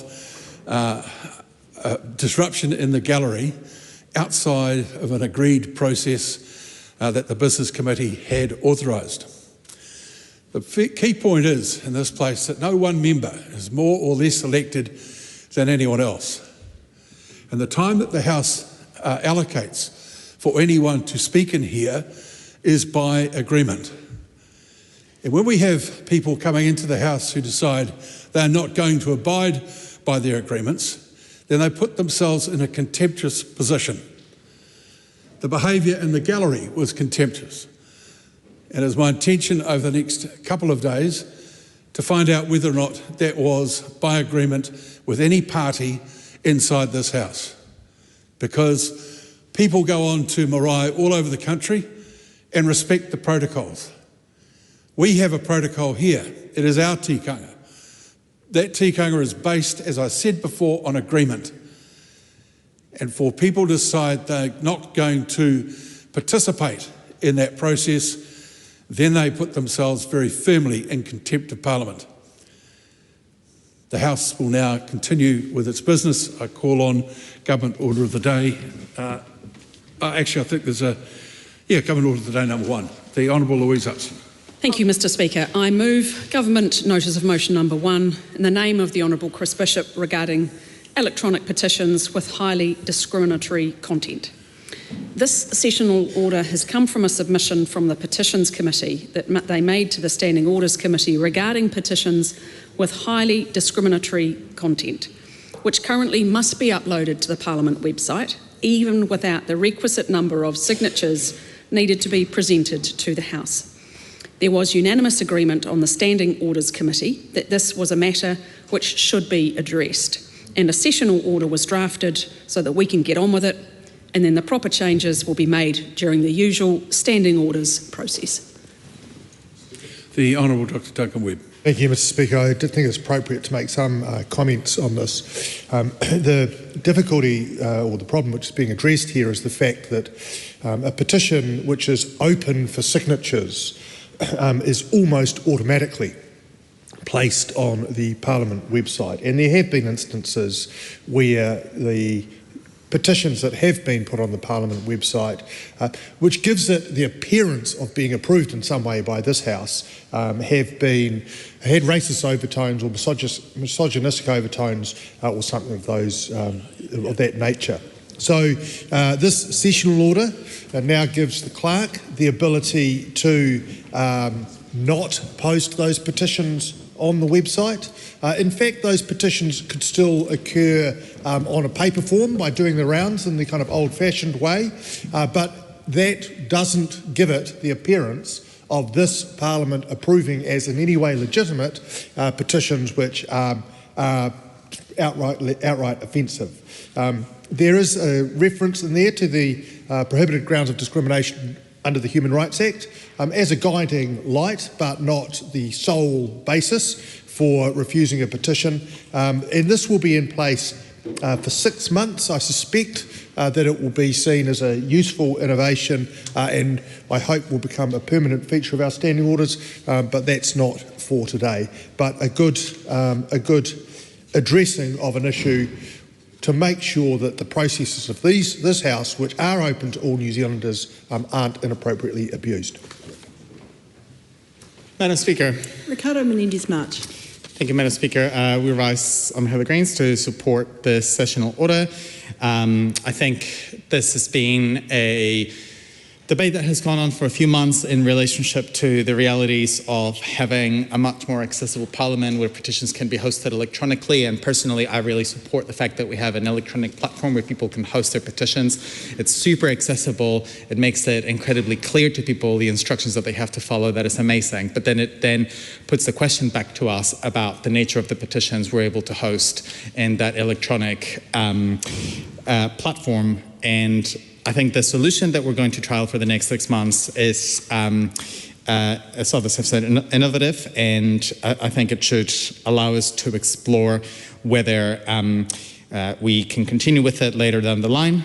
And I think when I think about the realities of some petitions that definitely have been highly discriminatory, that are less about free speech and more about just causing genuine harm. I think this is an important step. This will not prevent paper petitions of those natures from going out in the community. I don't think, therefore, anyone could argue that this is about restricting people's ability to canvass petitions in their communities. This is simply about what gets hosted in the website and what gets platformed. And I think giving the clerk the ability to refuse to host an electronic petition if they're satisfied that the content is highly discriminatory with some pretty sort of tight guidelines also takes it away from partisan politics. And I think that's also a really important consideration, because I want to make sure the public is given the certainty that partisan politics will not be coming into place into the 6-month trial that we're about to hopefully undergo. And so once again, the Green Party supports this, and we encourage members of our communities who care deeply about issues happening in this country that they use these tools that they have at their disposal, in this case petitions, to canvass their communities and to bring forward important issues, which in some cases have led to legislative and policy changes in government. Thank you. The question is that the motion be agreed to. Those of that opinion will say aye. Aye. To the contrary, no. The ayes have it. I call on Government Order of the Day number 2. Parliament Bill, second reading. The Honourable Louise Upston. I seek leave to present a legislative statement on the Parliament Bill. Leave has been sought for that purpose. Is there any objection? Appears to be none. I move that the Parliament Bill be now read a second time. Madam Speaker, I welcome the report of the Parliament Bill Committee, which was established for the singular purpose of examining this bill. In the 6 months of its existence, the committee gave this bill a really good going over. In doing so, the committee consciously pursued a consensus-based approach to what is a significant part of our constitutional framework. All the committee's recommendations are unanimous, and I thank the committee's members for their approach and diligent work on the bill under the guidance of the chairperson, the Right Honourable Adrian Ruafe.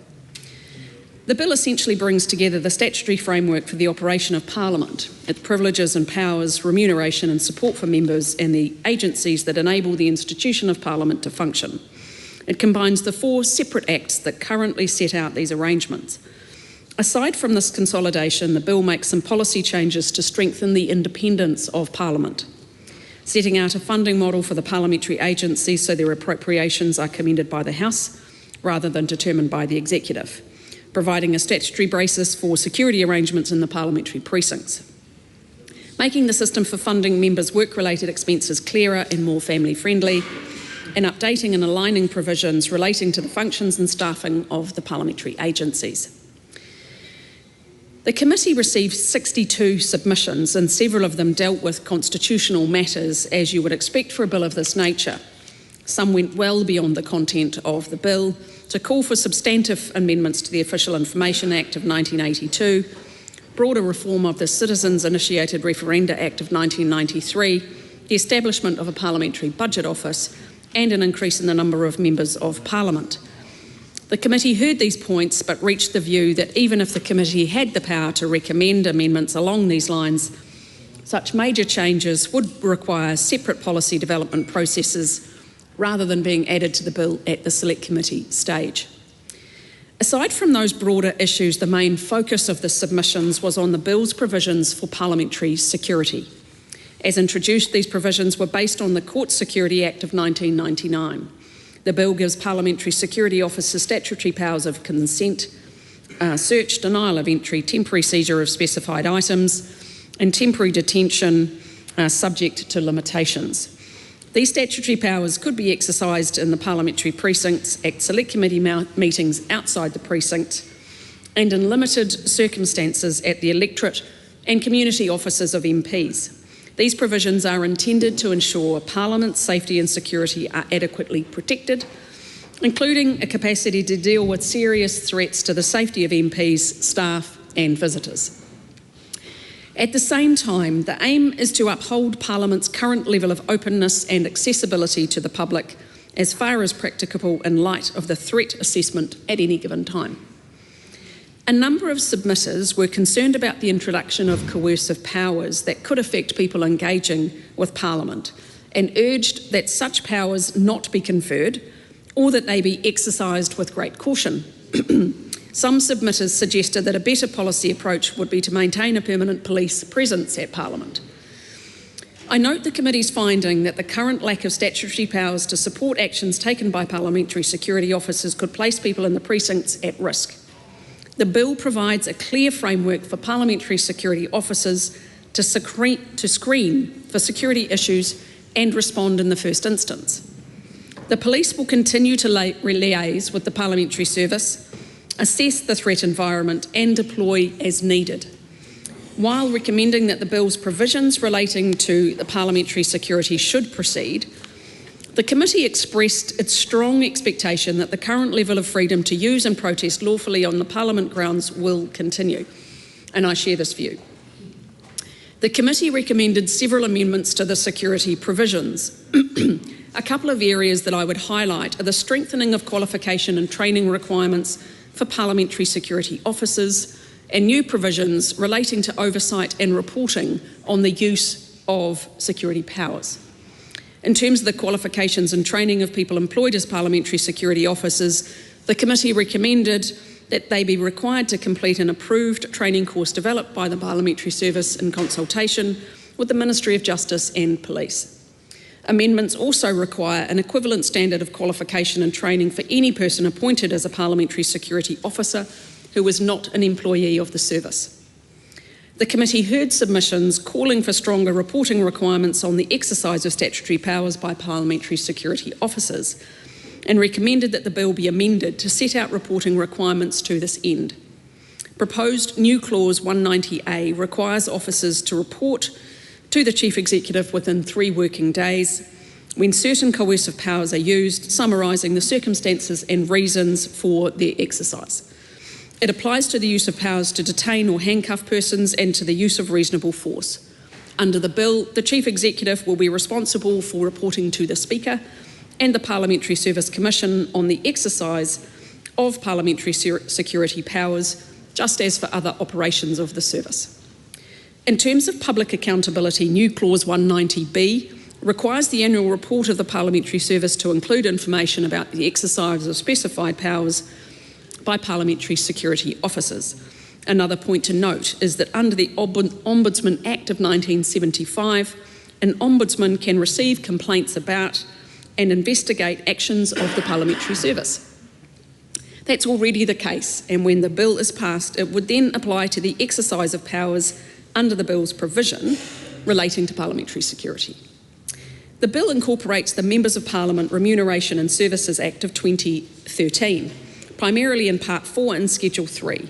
That Act provides for remuneration, funding and services for MPs and sets out travel services for their family members. The bill largely reproduces the legislative effect of the Act with some policy changes. For example, the bill sets out guiding principles for the use by members and eligible candidates of authorised funding and services. It also gives greater flexibility for members' travel services so a caregiver can accompany a member's dependent family members to Wellington.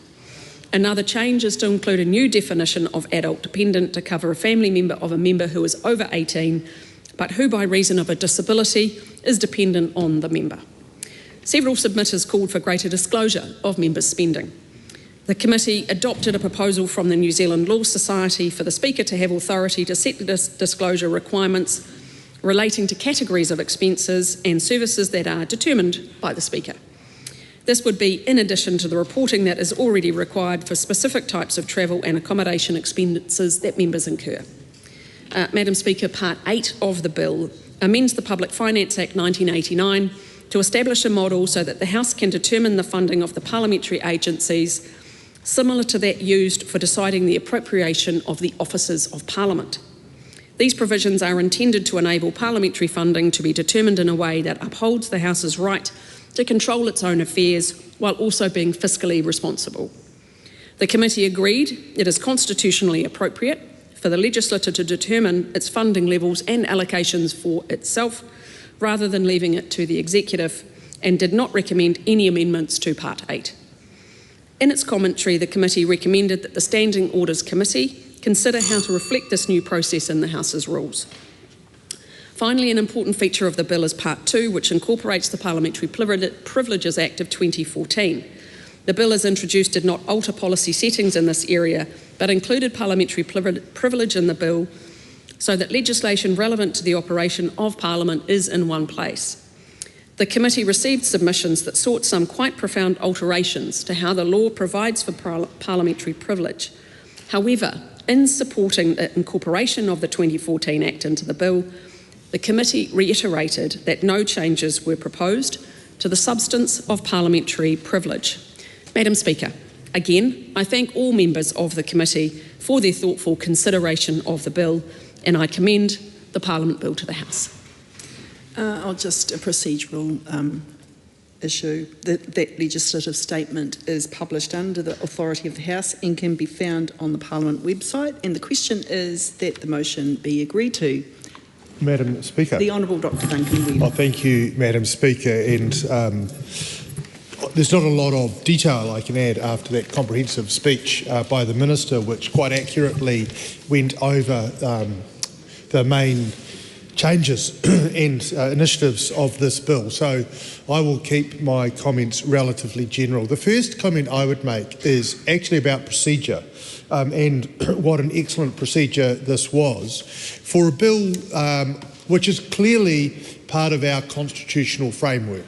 It was a special select committee, ably chaired by Adrian Urafe, and also it was not done at pace. It was not a hurried piece of legislation, but it was very well prepared over a number of years, and it was well formed when it came to the committee, and some of it has been improved in that process. And that is how constitutional law should be done. Everyone knew that it was coming and what it was going to look like. And I would suggest that whenever we look at matters which strike to the constitution of our country, that is the approach that we should take, and sadly it hasn't necessarily been the approach of this government to date. The access of this place, of Parliament and parliamentarians, the access of the public to Parliament and parliamentarians is one of the defining features of our democracy, and we should absolutely hold it dear and treasure it. But we have seen over the past few years, that risks to MPs have increased. And it is necessary to give powers to security staff, employees of parliamentary service, and in some cases others, to address those risks. And I think it was a very useful process in Select Committee to go through in some detail the nature of the powers and just a real caution as to what degree and how often they are exercised. So those powers, for example, of a security guard to detain someone or take them out of the gallery if they're being disruptive, or to exclude them from the premises if they're causing undue harm, is entirely appropriate. But we absolutely want to know how and why those powers are exercised, so that reporting was an important part of the improvements, along with, I must say, a number of other what could be called tweaks. A further major part of this is the way in which Parliament is funded. And Parliament's finances, as we would all know, are under strain. But this place is absolutely fundamental to trust in our democracy. And when we have an accessible Parliament, and some of us in the House will know that the number of submissions being made on bills has increased, and the work associated with it has increased as well, and the amount of work that governments are pushing through has increased. What we don't want is an under-resourced Parliament where the quality of the lawmaking and the quality of the interactions of the public with this place are at risk. Because if that trust is eroded, then our democracy is waning. And we remain a high trust democracy, and we need to protect that. So the change in the funding model, which essentially gives this House control over its own funding in the same way as the Ombudsman's funded and the like, is absolutely a step in the right direction. We do have a constitutional conundrum in that this House is also dominated by the executive, but I'm hopeful that this change will both bring an improvement and that the executive will adhere to the spirit of this change and not seek to use its parliamentary majority to exert an inappropriate influence. The only other thing I really wanted to say before I close, and I won't speak much longer, is we did have a discussion, and perhaps it's an interesting day to mention this discussion, the role of Te Treaty o Waitangi. And there was a member who suggested that perhaps we should, somewhere in the Parliament Act, recognise Te Treaty of Waitangi and perhaps tikanga. Now that didn't happen, and I can see why. The reason why was actually well articulated by advisors, and that is that it is the executive who is bound by the treaty, not Parliament. The relationship is between the Crown, that is to say the ministers of the Crown and Māori, rather than between Parliament, the legislature, and Māori. So it wasn't kind of constitutionally appropriate, but at the same time, and the Select Committee report notes, there is work being done to develop a Te Ao Māori strategy, and I think that is appropriate. And obviously fitting tikanga within this House in a way which we all agree about would be a great thing. So let's hope we can get there in the not too distant future. And with that, I thank my colleagues from around the House for the work on the Parliament Bill in Select Committee. It's a significant improvement, and it makes what we do here a lot more accessible and understandable, and that's a good thing. Kia ora, thank you, Madam Speaker. Ricardo Menendez-Marsh. Democracy comes at a price, and it is a price worth paying. That price also includes resourcing our Parliament institution that in and of itself supports us to do our mahi, to be effective voices for the communities that we represent.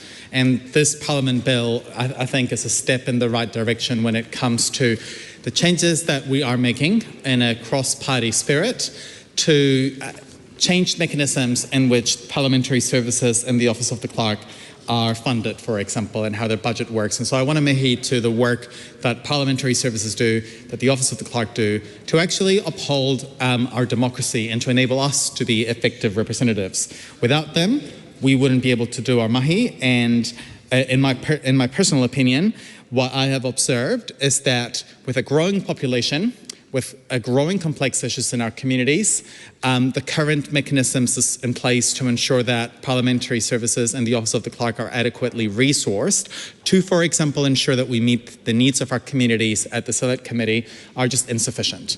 And so I'm really, really stoked that we've gotten to the second reading and that we're able to progress new processes that will ensure that those funding mechanisms are less in the hands of the executive and more in the hands of the rest of Parliament.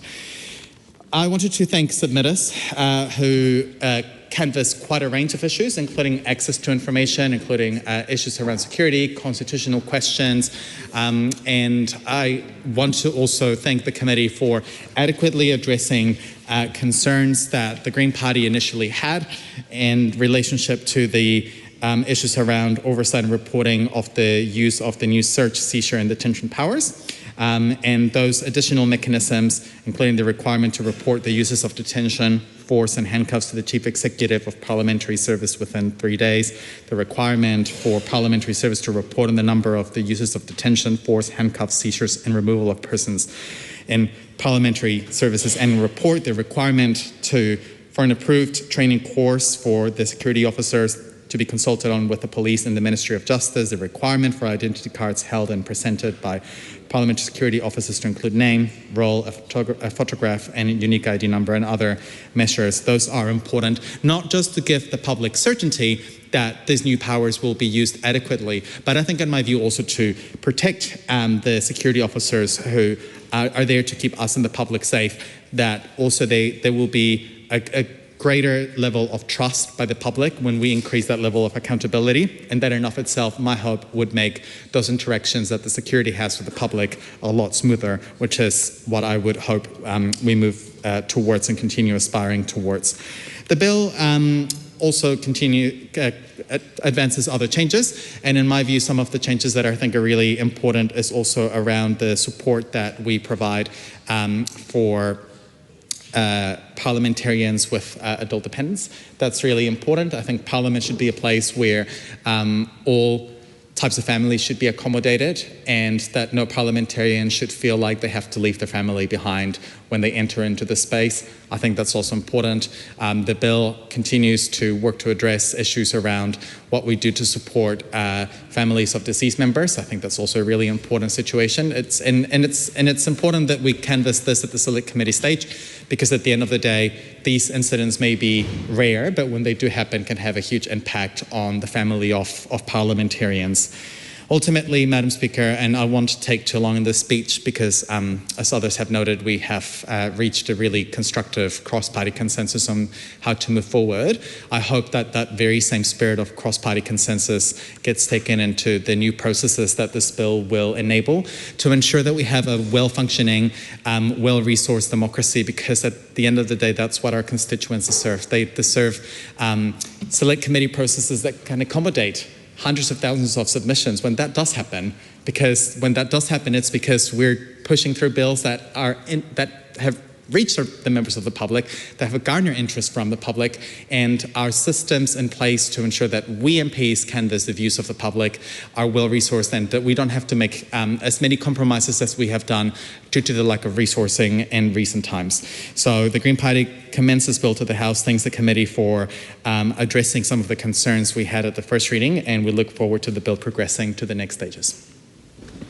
Thank you, Madam Speaker. I too was on the committee that heard this bill, and I would like to just pass my acknowledgements on to the Right Honourable Aotearoa, who did a very impressive job chairing, assisted by Honourable Scott Simpson in the Deputy Chair, but it was a masterclass in the way to run a committee.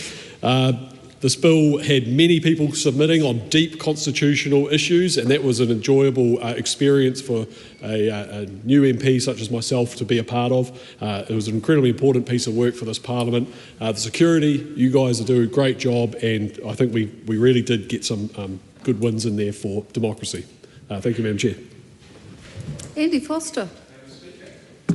Thank you. Ka mihi ahau ki te whare paramata. Mr. Speaker, or Madam Speaker, we are all privileged to sit here in this House of Parliament. It's a place of mana, it's a place with its own tikanga, and it's a place that needs to be treated with respect.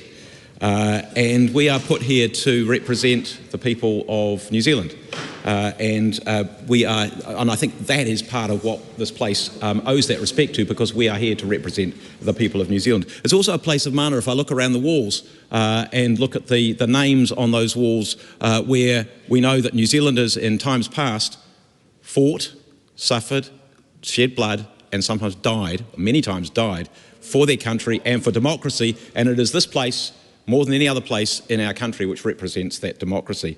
Madam Speaker, it was a privilege to represent New Zealand first in the Parliament Bill Select Committee, and it's a real privilege finally, because it's been quite a while that we've been waiting to get to the second reading to stand and speak in the second reading. It's an important bill. It's a bill about the operation of this House of Parliament, and I just want to thank all the parties around this this Parliament for what was a very collaborative process. There was a lot of to and fro. We built consensus through that, and I think what that represents is that we all recognise that this is about how the Parliament runs, regardless of who sits where, which parties are here, which parties aren't here. It's about how Parliament runs, and we do that as best we possibly can. And I think the Select Committee, under the able chairmanship of former Speaker, of course, Oriini thank you, recognise that this is something which is supposed to last for a long time. It's been worked on under both this government and two previous governments, And Madam Speaker, it's not a constitutional bill. People have asked that a little bit, although there is one constitutional aspect I will touch on.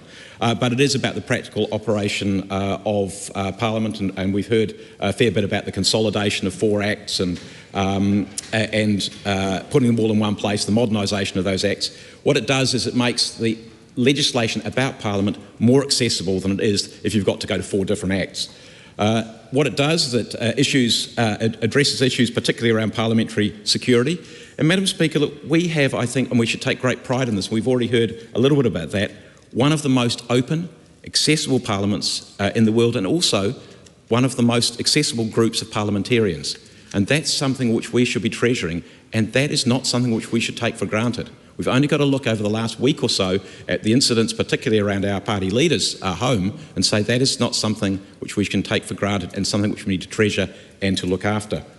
I want to pick up one thing from the commentary on page 3. It says, the bill aims to maintain Parliament's current level of accessibility as far as is practicable. We are proud of the openness of Parliament's grounds and the ability to protest peacefully on the lawn. That's an important part of our democracy, the freedom to be able to speak one's views. And I just want to say one thing I was proud of the last Parliament for. After the parliamentary protest, you'll remember that the then Speaker, Trevor Mallard, said, look, I want to go and look at potentially putting a lot greater security around the parliamentary grounds and potentially make it harder to get in. And as Mayor at the time of Wellington, I was going, oh no, don't do that. But the Parliament, his parliamentary colleagues also said, don't do that. It is really, really important that people are able to access these grounds and this building, and that's very important. But not everybody, back to the security issues, not everybody who comes to this place comes with a way which is orderly and helpful.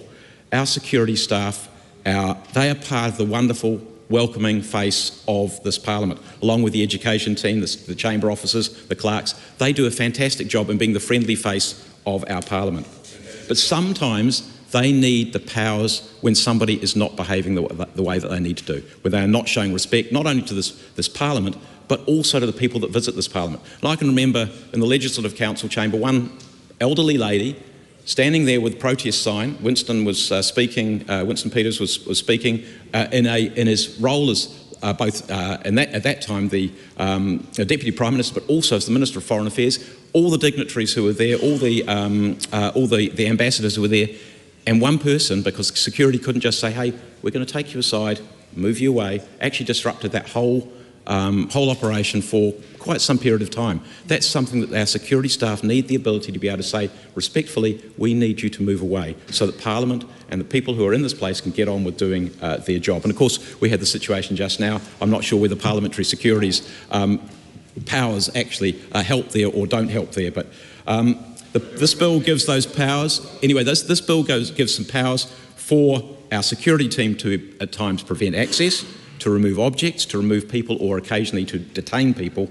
But as I think we have already heard, and it gives some necessary immunities, the committee made some amendments because we wanted to be very, very clear that there is additional training for those staff, because that was something that came through the submissions, and also that if there's an exercise of any of those powers, that those exercises are reported, particularly the issues where force is used or detention is used, that the officer involved reports those within 3 days, and also, second tier, that the Chief Executive of Parliamentary Services reports those in their annual report. So those are really, really important. Those clause 190A and B, which were added by the Select Committee.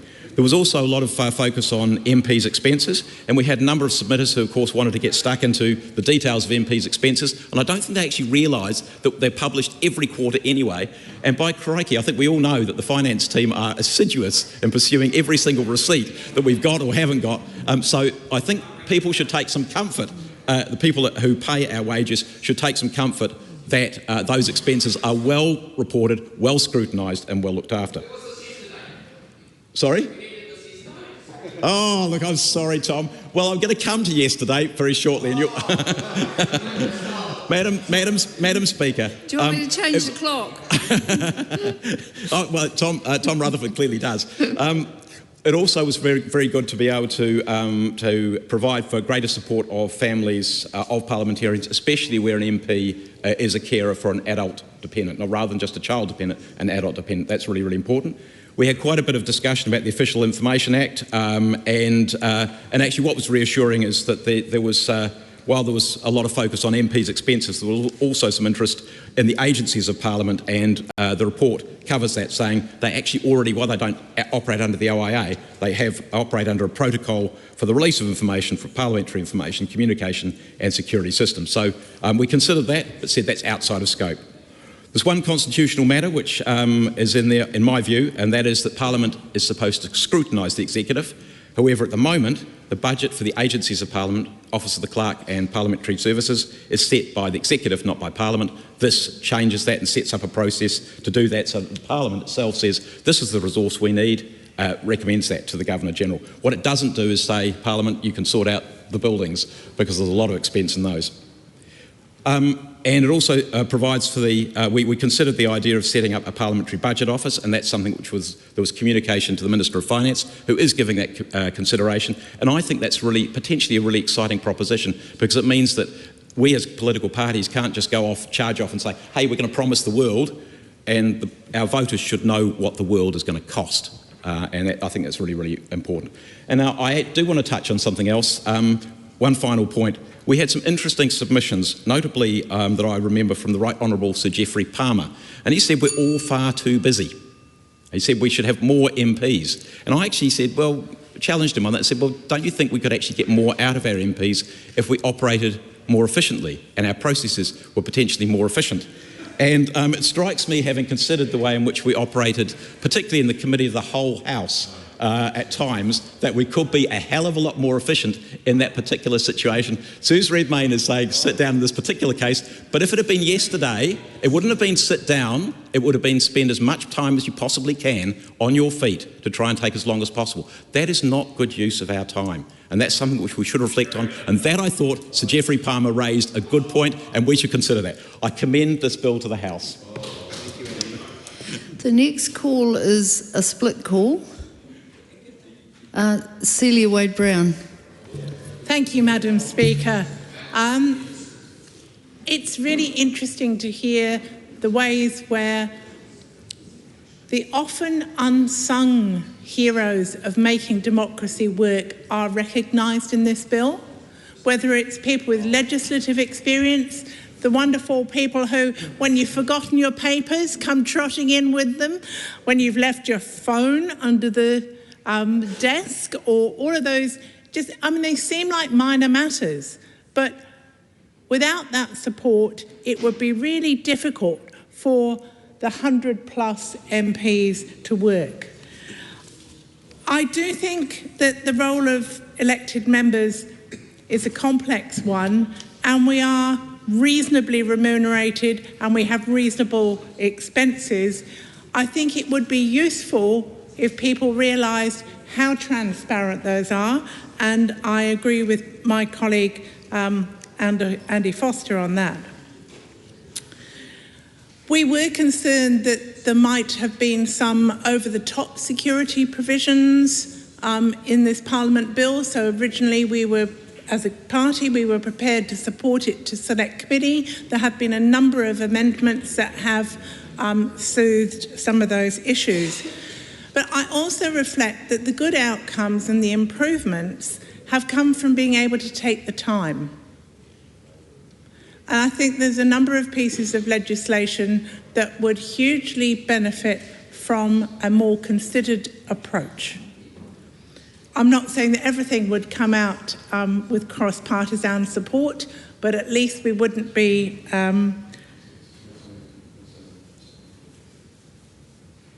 almost pretending there's no disagreement, because things go through so fast in a number of instances. And then perfectly reasonable members' bills. I was so looking forward to supporting Mr. Brewer's life jackets bill. I've been looking forward to it for weeks, but we haven't done it. So I do think there are some changes to processes, particularly Mr. Brewer couldn't possibly disagree with that. Yes. Particularly to do with raising the role of members' bills. And we are a parliament as well as having an executive government. And sometimes we forget the opportunity for people to bring up things that are important but maybe haven't hit the priorities of their party that day. Our committee services at the moment are under huge pressure, and again this is one of the issues for ramming through legislation too fast. We end up having to select just a few submissions in some cases, or we have to break into subcommittees where actually all of us on a committee would like to hear more of the submissions, and we curtail our ability to deliberate, especially when select committees are always squeezed into that 8 to 9 and lunchtime, and you can barely get a donut at Coppers in your breaks. So that's pretty tough. I just want to say though, there are improvements, but one of the things that submitters to select committees have wanted is for the committee staff to be able to get back to them and tell them what happened next. They don't always expect us to have taken on their issue, or they realise that they are putting a contrary view, but then they never know when the legislation is coming up, what's been agreed, has there been an amendment, and so on. Now, at the moment, we cannot expect our committee staff to have the time to be able to do that. So I will support this bill on behalf of the Green Party, but unless there is some budget allocated for improvements to parliamentary services and the support of the staff, we will not, as a country, be as well served as we should be. Thank you, Madam Speaker. Honourable Scott Simpson. Well, thank you, Madam Speaker. I'm pleased to speak in this second reading debate on the Parliament Bill. I had the privilege of being the Deputy Chair of the Special Select Committee that was formed to consider this bill under the very capable chairmanship of former Speaker, the Right Honourable Adrian Rurafi.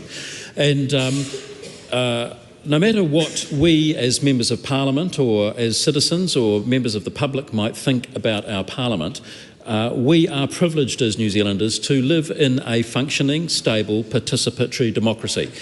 And over the years of the 150 so years of unbroken, stable political democracy, participatory democracy in New Zealand, society has changed, attitudes have changed, and so too must this institution of Parliament evolve, change, modify and reform itself. So the Special Select Committee received 62 submissions from some notable New Zealanders who had given some of the constitutional weighty matters great thought and great consideration. It was actually a real privilege to sit and listen to those contributions. But ultimately, the recommendations that the committee has made were unanimously agreed by members of Parliament representing every party in this current Parliament. I think that's a good thing, because this is a Parliament that does need to change, evolve, modernise and become, ensure that it stays relevant in functioning, how it's administered, how it operates and how it looks after itself. So I want to thank everyone who participated in the process, whether it was at the Special Select Committee or as a member of that committee, and also for the collegial, thoughtful and considered contributions of all members, and I, with great pride, commend this bill to the House. Right Honourable Adrian Rurafi. Tēnā koe te maungai o te whare, o te rā tēnā rā tātou katoa. Madam Speaker, it was a privilege to chair the Parliament Bill Committee, and I want to acknowledge a few people, first of all, to our officials, in particular from the Office of the Clerk and from Parliamentary Service. They provided excellent assistance to the committee. I'll give you an example. We would have a meeting and discuss certain things. We would, at the end of it, ask the officials for further information about all manner of things within the scope of the bill. And then at the following meeting, before the following meeting, they will have distributed quite comprehensive further information for us to go into the next meeting. It was, I kind of identified the value of them being able to do that for us, that it was often the case would go back to the select committee and there would be only a few or no questions at all, because all of the information about what we had asked the previous time had been answered in those documents. And also I want to acknowledge all of those officials that provided that information for us. It certainly made the work of the committee a lot easier, I believe. I also want to acknowledge all of the submitters. As the Honourable Scott Simpson has said, it was a privilege and pleasure to listen to the well thought out contributions of all of those who had made submissions on a bill like the Parliament bill. It's not the kind of bill that many people would take an interest in and to write down their thoughts about this particular bill. And so I believe the quality of submissions that we got was excellent and was helpful for the committee. I won't go into the full detail of everything that we changed. Many of the things have been spoken about already. I just wanted to highlight a couple. Around the funding of Parliament, a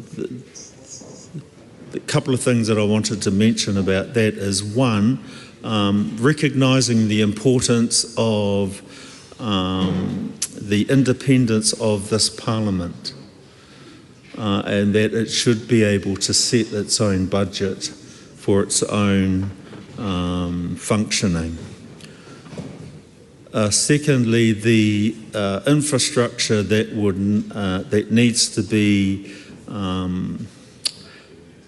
enable that to happen will need to see some changes to the standing orders to establish such a committee and how it will operate. It also brings into we had some comments around that it wouldn't be as transparent as the current system. I reject that, and we've reported in our report exactly why.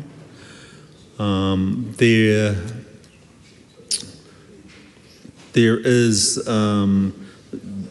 it is a very transparent process what is being proposed, the same as or very similar to how Officers of Parliament operates as well. And so it would mean that all parties would be represented on a select committee to decide and to consider budget applications from the Office of the Clerk and from the Parliamentary Service. And it would be scrutinised by basically all parties in Parliament. There was some discussion around whether the government's veto would be appropriate still or not. Not sure that that's fully been resolved, and whether a change to the standing orders may or may not happen around that. In terms of security, encourage MPs actually go and speak to some of the our security officers around Parliament, and especially some of the ones that have been around for a little while, and they'll happily tell you why these changes are necessary. I'd summarise the changes that we made in increasing reporting and increasing monitoring, because there were concerns that were raised around whether there was enough reporting and monitoring of what those officers will be doing. So if they use their new powers, that must be reported to the CEO within 3 days, and the CEO must report those at least annually. I think, as we pass this hopefully into law, ready for the next Parliament, and to give time for the training of Parliament security officers to properly be able to implement the new powers that they will have after it's passed. It's really important, I think, that we continue our scrutiny and examination through the parliamentary process, and I commend this bill. Tom Rutherford. Very much, Madam Speaker. Just a really short call from me this afternoon to say this is a really collaborative and proactive approach to the legislation around how this place actually operates and how it works, Madam Speaker, bringing together the 4 different acts to enable a modern framework for Parliament to work as best as it possibly can, and for the agencies that support this incredible place. Full credit to everybody who has been involved in this process, and therefore I commend it to the House.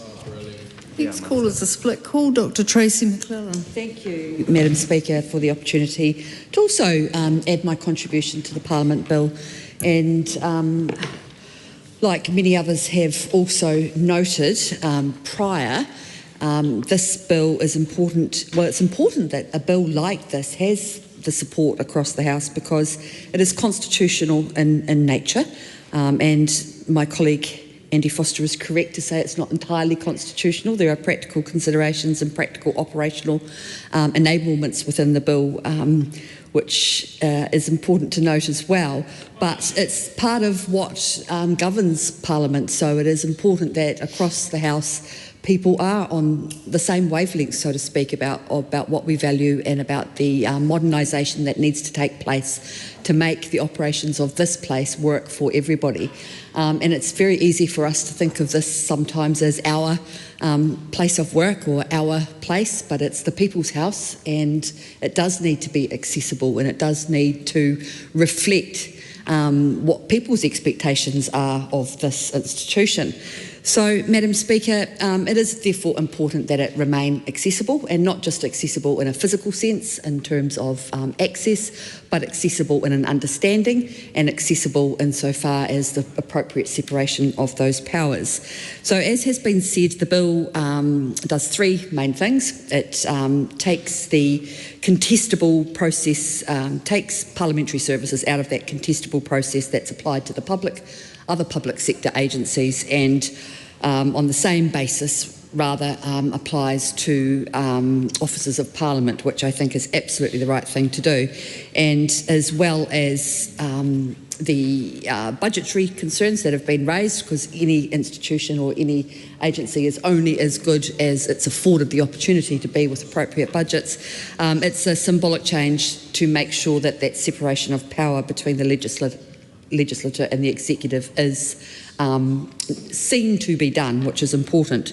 Other people have also made mention today, Madam Speaker, of the utility and the esteem that we hold our parliamentary security staff as well as all other staff. But it is important, given that the nature of the job has changed as time has gone on, and they should have those enhanced powers that reflect the reality of what it's like to be the host, the face, and in charge of the security of this important place.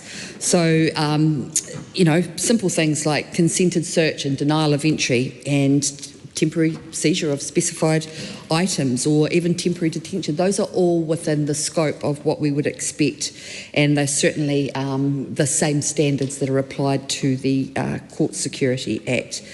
The bill also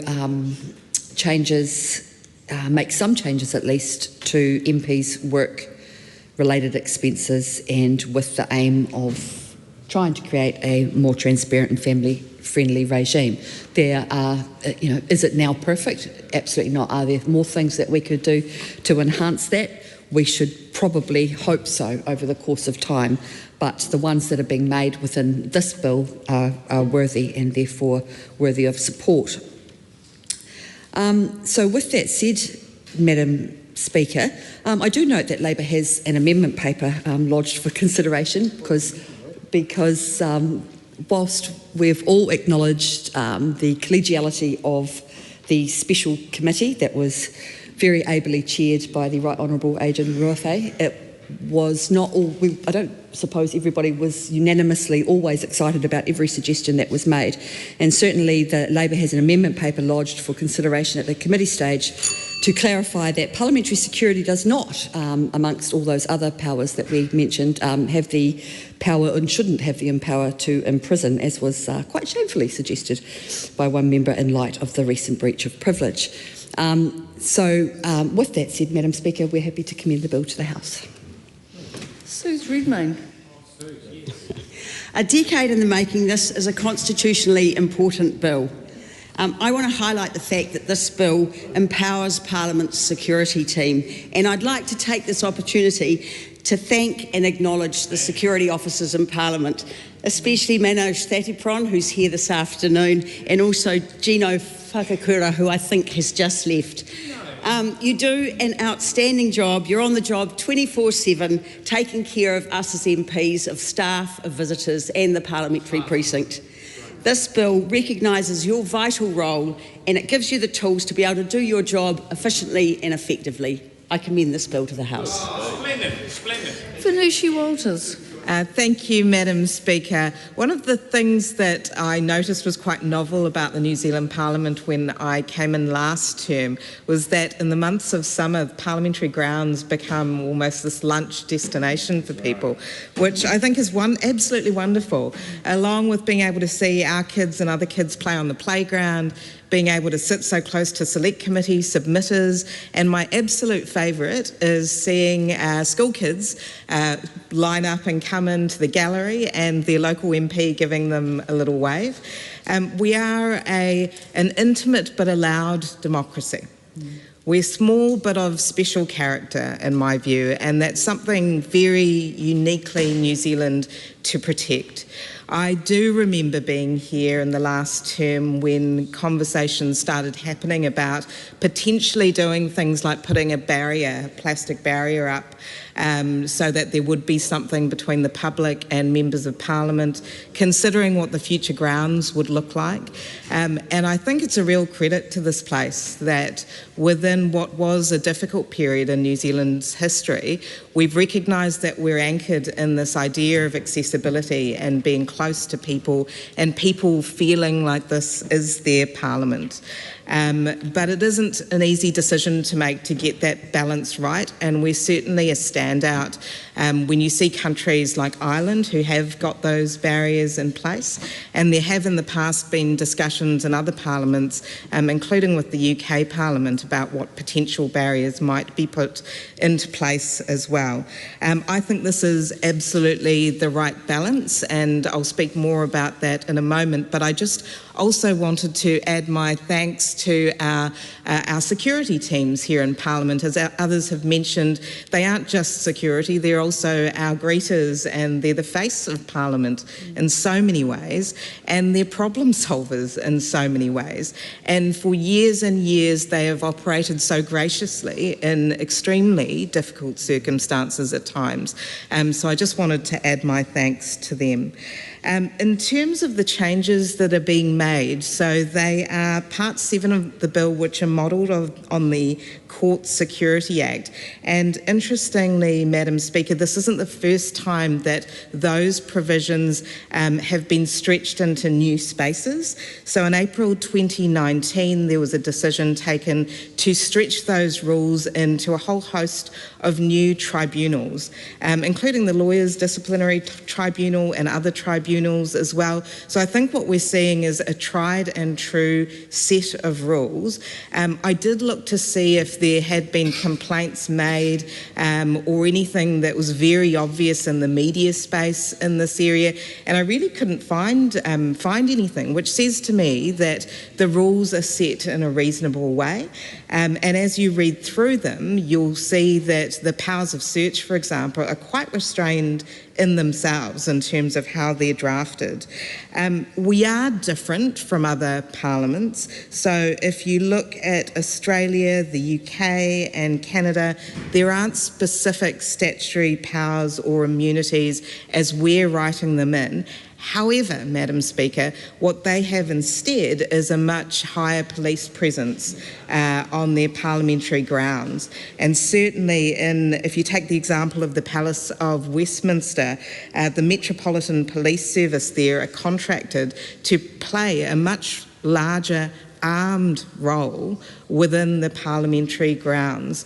And so I do think that we've taken the right approach in going the way we have. I understand that the police have said that they wouldn't have capacity to be able to perform that role in Parliament, but I actually think, regardless of the capacity question, we've made the right decision in terms of the culture of New Zealand.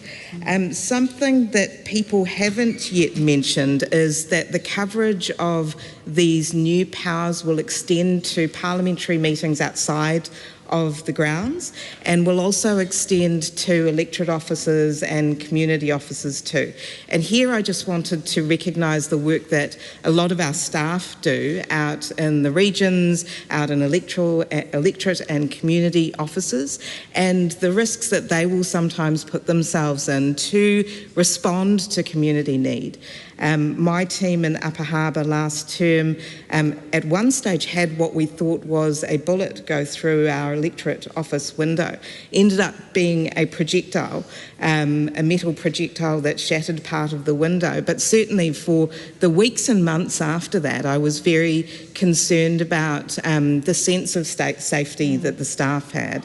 And I think to continue to be able to fulfil that function well and be accessible, I'm delighted that those powers have been extended as well. I won't go through the powers in detail, but I did just want to stop a little while on the powers of search. As I mentioned before, I think they've been drafted really carefully so as to be cautious to only allow what is necessary. And there's language, for example, in the drafting that says involves no physical contact when they're using electronic screening devices, or only the external examination of the person's clothes. There's language that says no more than incidental physical contact with the property being searched. So in the language itself, it's quite restrained, but then we have to also remember that the common law continues to apply in these circumstances, and the courts have also been very clear about limiting and making sure that any powers exercised in search have been reasonable. I now want to talk about a little bit about complaint, which I don't think anyone else has touched on yet as well. And when I first heard about the changes to these powers being introduced, my first thought was, well, where's the avenue of complaint? Where would people go if they had an issue with this? Certainly to the Speaker directly, but there's a useful case in Police versus Beggs, which was a 1999 case, where the courts were very clear that the Speaker must also have regard to the Bill of Rights Act. So in effect, the delegations that come to security here are also subject to the Bill of Rights Act. And if there was a complaint that proceeded down that pathway, then certainly those rights would be assessed against the powers exercised, and we'd have to determine whether in the circumstances reasonable powers were exercised. Speaking to a few legal colleagues about this, some raised issues about the institution that is the IPCA, so the Independent Police Conduct Authority, and whether there was ever, whether it would be useful to expand the powers of an institution like that so that it also covered not only security staff on precinct here, but all the other security officers who are using similar powers in the courts and in the tribunals. But perhaps that's something for us to think about going forward. My final point is on going forward, because I think this has been a really useful exercise. I think it should take as long as it has done, and I think we should constantly be in the mode of reviewing how Parliament should evolve, much the same way as we do in terms of standing orders. I would put a challenge to our Parliament in regards to an issue that I think we should consider next time round. And it is ensuring that our Parliament is accessible for people with disabilities. I had a fantastic youth MP in the last term, Aotearoa Martins, who raised this issue as he navigated Parliament himself, and he raised several issues of sometimes not being able to access certain things, sometimes finding it difficult. And I think with 25% of our population identifying as having some sort of disability, there's certainly a need for Parliament to consider whether it's time for us to have that kind of review in place. But finally, Madam Speaker, just to commend the committee for its excellent work and to commend this bill to the House. Carl Bates. Thank you, Madam Speaker, and thank you for the opportunity to speak on the bill. I wanted to touch on the fact that the bill makes the Parliamentary Library a standard business unit in the Parliamentary Service, and just acknowledge the role parliamentary librarians play in supporting us as MPs, particularly with our constituency work, Madam Speaker. The ability to engage and contact and get feedback that helps us answer constituent queries on a daily basis for those of us that are hard-working constituent MPs like my colleagues on this side of the House. Really just want to acknowledge the work of the Parliamentary Library and the change that this bill brings about for them, and therefore I commend it to the House. Oh, great speech. Helen White, this is a split call. It is. Thank you. It's an honour to speak on this particular piece of legislation, and I just want to focus on a couple of things. First, the very careful rules around parliamentary security. I think that we are living in a bit of a different world, and when I was I was very lucky to go on the speakers tour with several other people in this house many years ago, and when we were looking at other parliaments, most of them are not as accessible as ours. We don't have any screens here. We have a really, we should be proud of how accessible our parliament is, but we also have a world where people are starting to disconnect from the reality, the humanity of the people here, and that can only be for the worse. And I do remember at one point a banner being dropped down here, and I was quite frightened. And I think that probably quite a few of us would be, and I don't think it occurred to the people who were dropping the banner that they would scare us. I'm not suggesting that, but I think we're living in a world where things now happen that mean that the people who are at the front line, where those are our security guards, they need to be given appropriate powers. But what I like about these powers is they haven't gone too far. They're very much in line with the powers that have been given in courts, and they're carefully considered. So I am fully in favour of those powers. I'd also like to talk about the provisions that relate to MPs. One thing I recognised when I first arrived here was that we weren't treating, in a way it was very old-fashioned what we were doing. We didn't really treat MPs in the way we were in legislation amending and recognising whānau. And I've spoken to the Speaker about this myself. Whānau for me is something much broader. I'm no longer married. I have children who are adult. I have people who are connected with me. And actually, there's a lot of people in that situation. And one of the things we've done recently in our history is we've really recognised that families come in all sorts of shapes and sizes. And so one of the things that happens in this legislation is that we recognise families with disabilities where people have a child, an adult child with disability. They no longer are in a situation where it's appropriate to treat that child as if there is no dependency, when in fact that is the case. Now, I would argue we could go further. I think that perhaps we should look at some other iterations of this later, things like perhaps a buddy system. In the time I've been in Parliament, I've never been able to bring somebody down to support me in any way, and I think we should look at some of those relaxations because it's not a conventional situation for many people, and I think it reflects the work we're doing other places, and we should have some sort of consistency over that concept of pa whānau. I fully support what my friend Vanushi Walsh has just said about disability. I think that's a really key issue where we could show some leadership with a change in the rules, but I am very thrilled to see this legislation as step one on that process and really adopting some extremely good modernisations. So I commend this bill to the House. The question is that the motion be agreed to. Those of that opinion will say aye. To the contrary, no. The ayes have it. Oh, sorry. Did you vote no? Oh, okay. Clerk, please conduct a party vote. New Zealand National. 49 votes in favour. What happened, Hamish? New Zealand Labour. 33 votes in favour. Green Party of Aotearoa, New Zealand. 14 votes in favour. ACT New Zealand. 11 in favour. New Zealand First. 8 votes in favour. Te Pāti Māori. 6 votes opposed.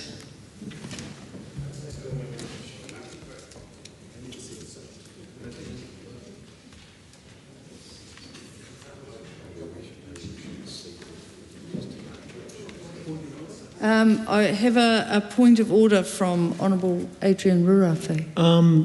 Madam Speaker, it's been a while, and I could be incorrect, but I understood that if a party has 6 or more members, another party cannot vote, cannot do a proxy vote for them. Thank you for that reminder. That is correct. So we'll just take that vote again so that we're very clear. We'll disregard the last vote. All those in favour say aye. Aye. To the contrary, no. The ayes have it. This bill is set down for committee stage next sitting day, and thank you to the Honourable Adrian Rurawhi for that point. I call on Government Order of the Day number 3. Marine and Coastal Area, Takotai Moana, Customary Marine Title, Amendment Bill, interrupted debate on second reading. So when we were last having a debate on this bill, we were up to call 11, which is a Labour Party call. Honourable Adrian Rurawhi. Tēnā koe te maunga e te whare. As I was listening to the debate during the extended sitting this morning, I started thinking about how did we get to this point. We had some very very passionate contributions to this piece of legislation this morning. And I remember in 2004, where as I was working for Tariana Tudia at the time, and she crossed the floor on the Foreshore and Seabed Act, bill then. So that's where this issue actually started. And it started before that at the Privy Council, when Ngāti Apa ki te Rā Toa took a case to the Privy Council over its rights being breached. We jumped forward because that bill, of course, passed into law, and then the formation of the Te Pāti Māori came along under the leadership of Tariana Turia and Peter Sharples. And in an agreement between the National Party and Te Pāti Māori, we come to having the Marine and Coastal Area Takutai Moana Marine Title Bill. MACA. That's how we got there today. And I say that because I listened carefully and I quite often heard in the debate about the intent of Parliament when this piece of legislation was processed. I don't think we should confuse intent with outcome, because they're two different things. I absolutely 100% believe that Te Pāti Māori then, particularly under the leadership of Tariana Turia, who left the Labour Party over this very piece of legislation, wanted less than what we've got now. I refuse to believe that. And reducing it again under this amendment is not what her intent would have been. So I stand in this House today and say, don't let the outcome of what's happened up to now, that is not the intent of the Parliament when they passed it. It was a convenience back then for the National Party.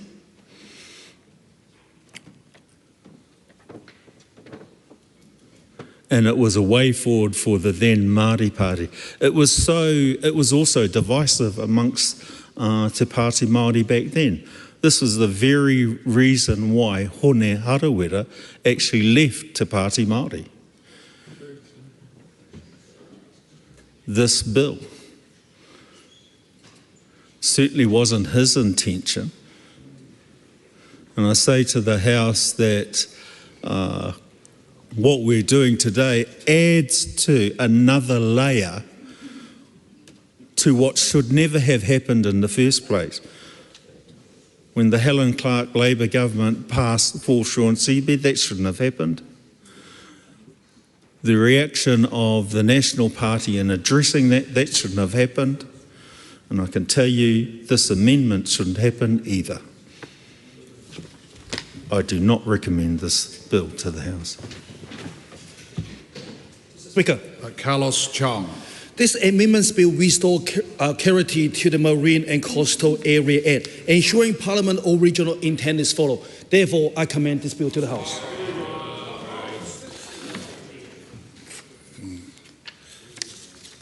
The question is that the motion be agreed to. Those of that opinion will say aye. Aye. To the contrary, no. The ayes have it. Party vote is called for. Please conduct a party vote. New Zealand National. 9 votes in favour. New Zealand Labour. 34 votes opposed. Green Party of Aotearoa, New Zealand. 14 votes opposed. ACT New Zealand. 11 in favour. New Zealand First. Favour. Te Pāti Māori.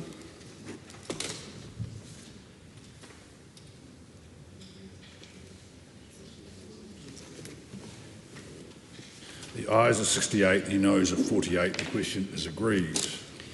Marine and Coastal Area Takutai Moana Customary Marine Title Amendment Bill, second reading. This bill is set down for committee stage next sitting day. Call on Government Order of the Day number 4. Broadcasting Repeal of Advertising Restrictions Amendment Bill, third reading. Mr Speaker. The Honourable Paul Goldsmith. I present a legislative statement on the Broadcasting Repeal of Advertising Restrictions Amendment Bill. I believe you're seeking leave to present that legislative statement. Well, okay then, I sent leave to present that statement. Could you just read out what you're seeking leave? You're seeking leave to... I thought I was presenting the legislative statement on the broadcasting bill. You're seeking leave to present a legislative statement. Okay, I seek leave is sought for that course of action. Is there any objection? There is none.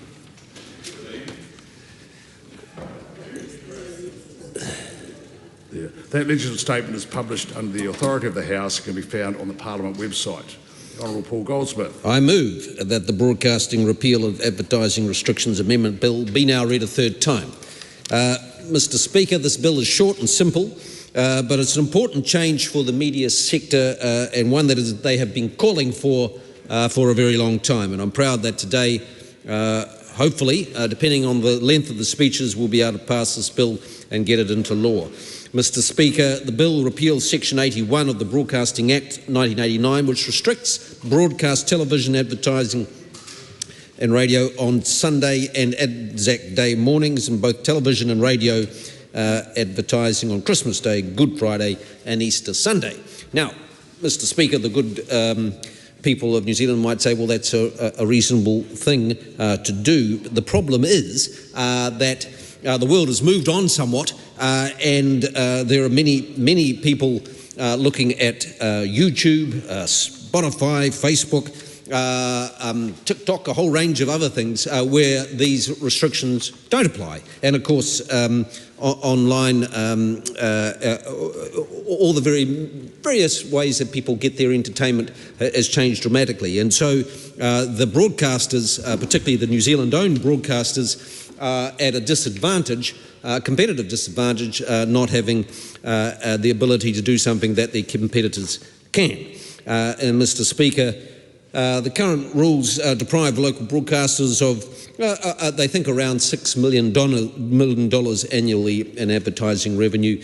And of course, as we all know, the pressure that the broader media sector is under, every dollar helps and every dollar counts. And that's why this bill is an important, small but important way that we can help level the playing field for New Zealand broadcasters to compete in a very difficult environment. So, Mr. Speaker, I want to thank all those who have been involved in the bill, and particularly in the spirit of bipartisanship, I do want to thank the Labour Party and its spokesperson Ruben Davidson on this matter for their support for this bill. There's been a lot of talk this week about polarisation in New Zealand politics, and it's good to see that on this occasion we've had support across the House for a piece of legislation that will help our media sector, the broadcast media sector, to be more sustainable in a time ahead. And on that basis, Mr. Speaker, I commend this bill to the House.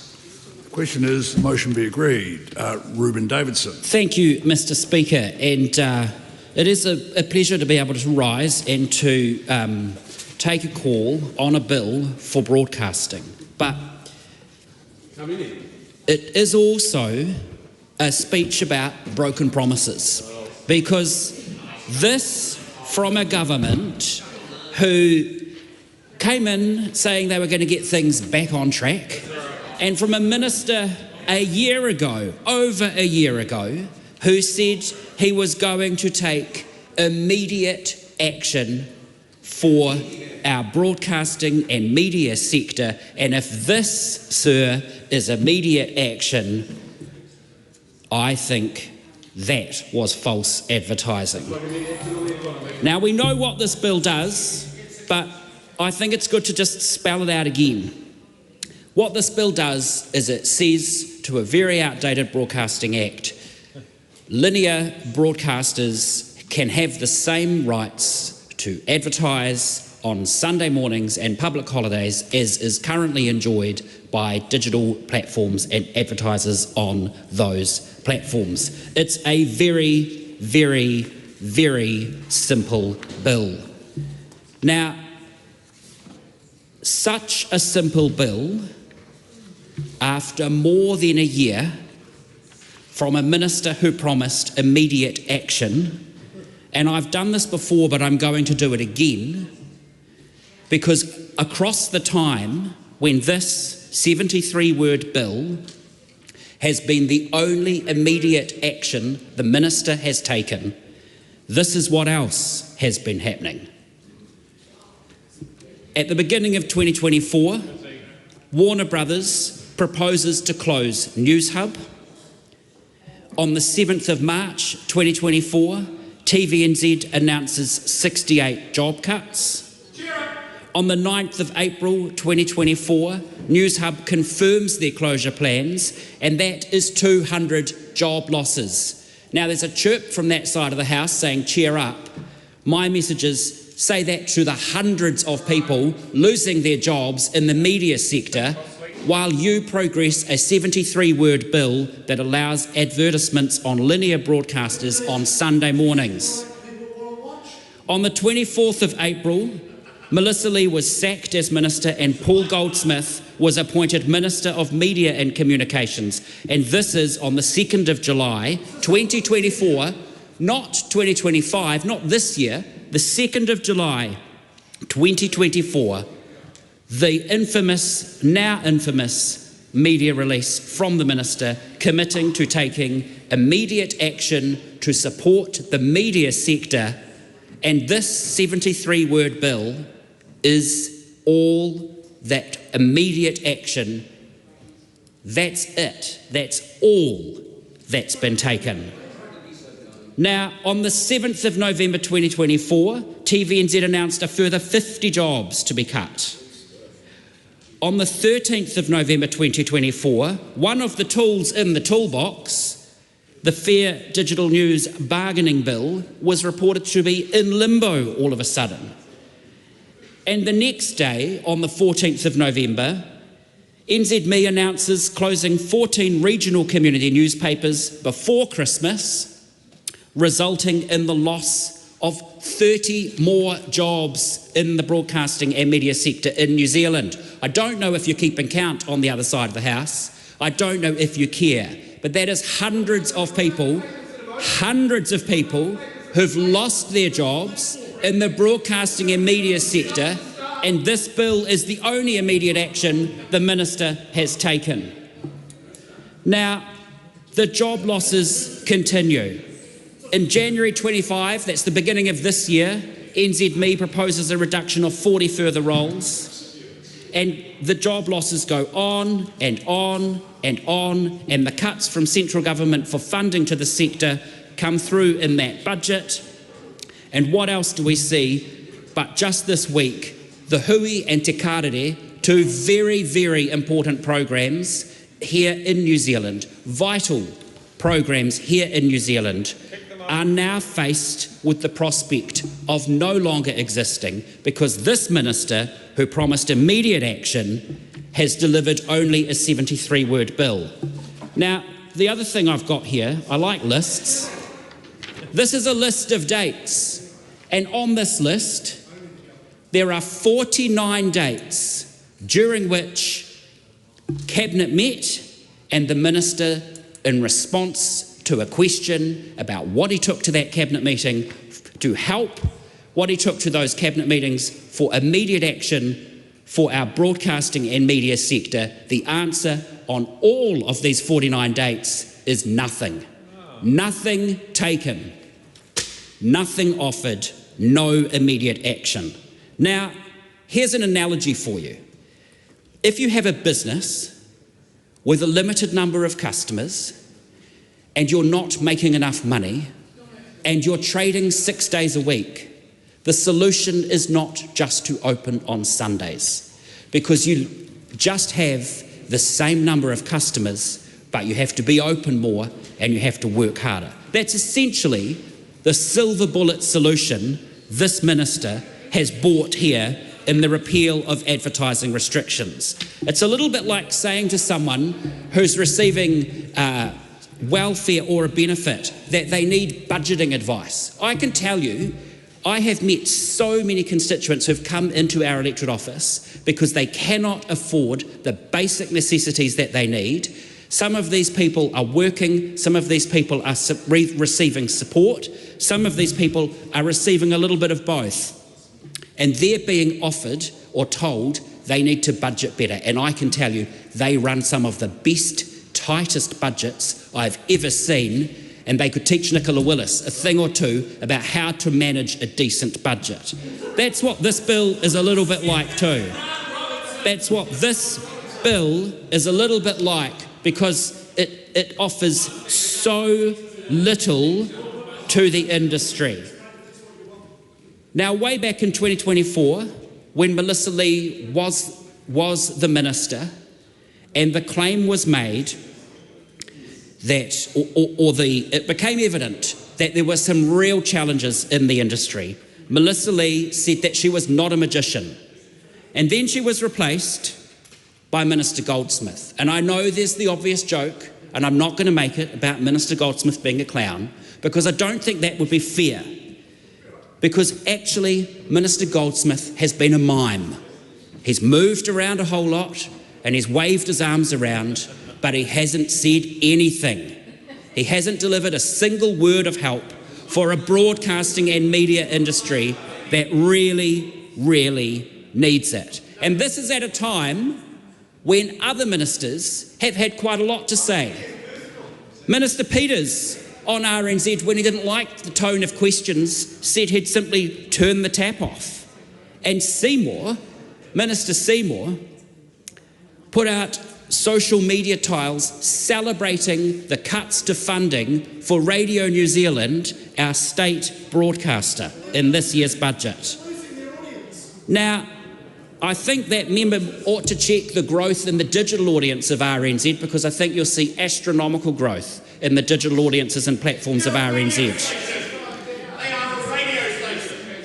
The ignorance is astounding from the other side of the house, and that's why I'm not going to poke the bear any further, because we've actually got the solutions that the minister needs.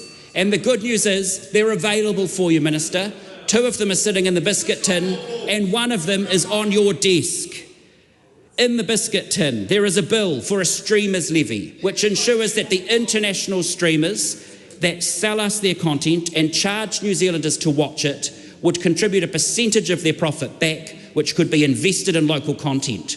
It's not quite as simple as your bill, Minister, but I think it's a great bill and an excellent mechanism to ensure a user pays system, Mr. Court. You'd love that. A user pays system to fund local content.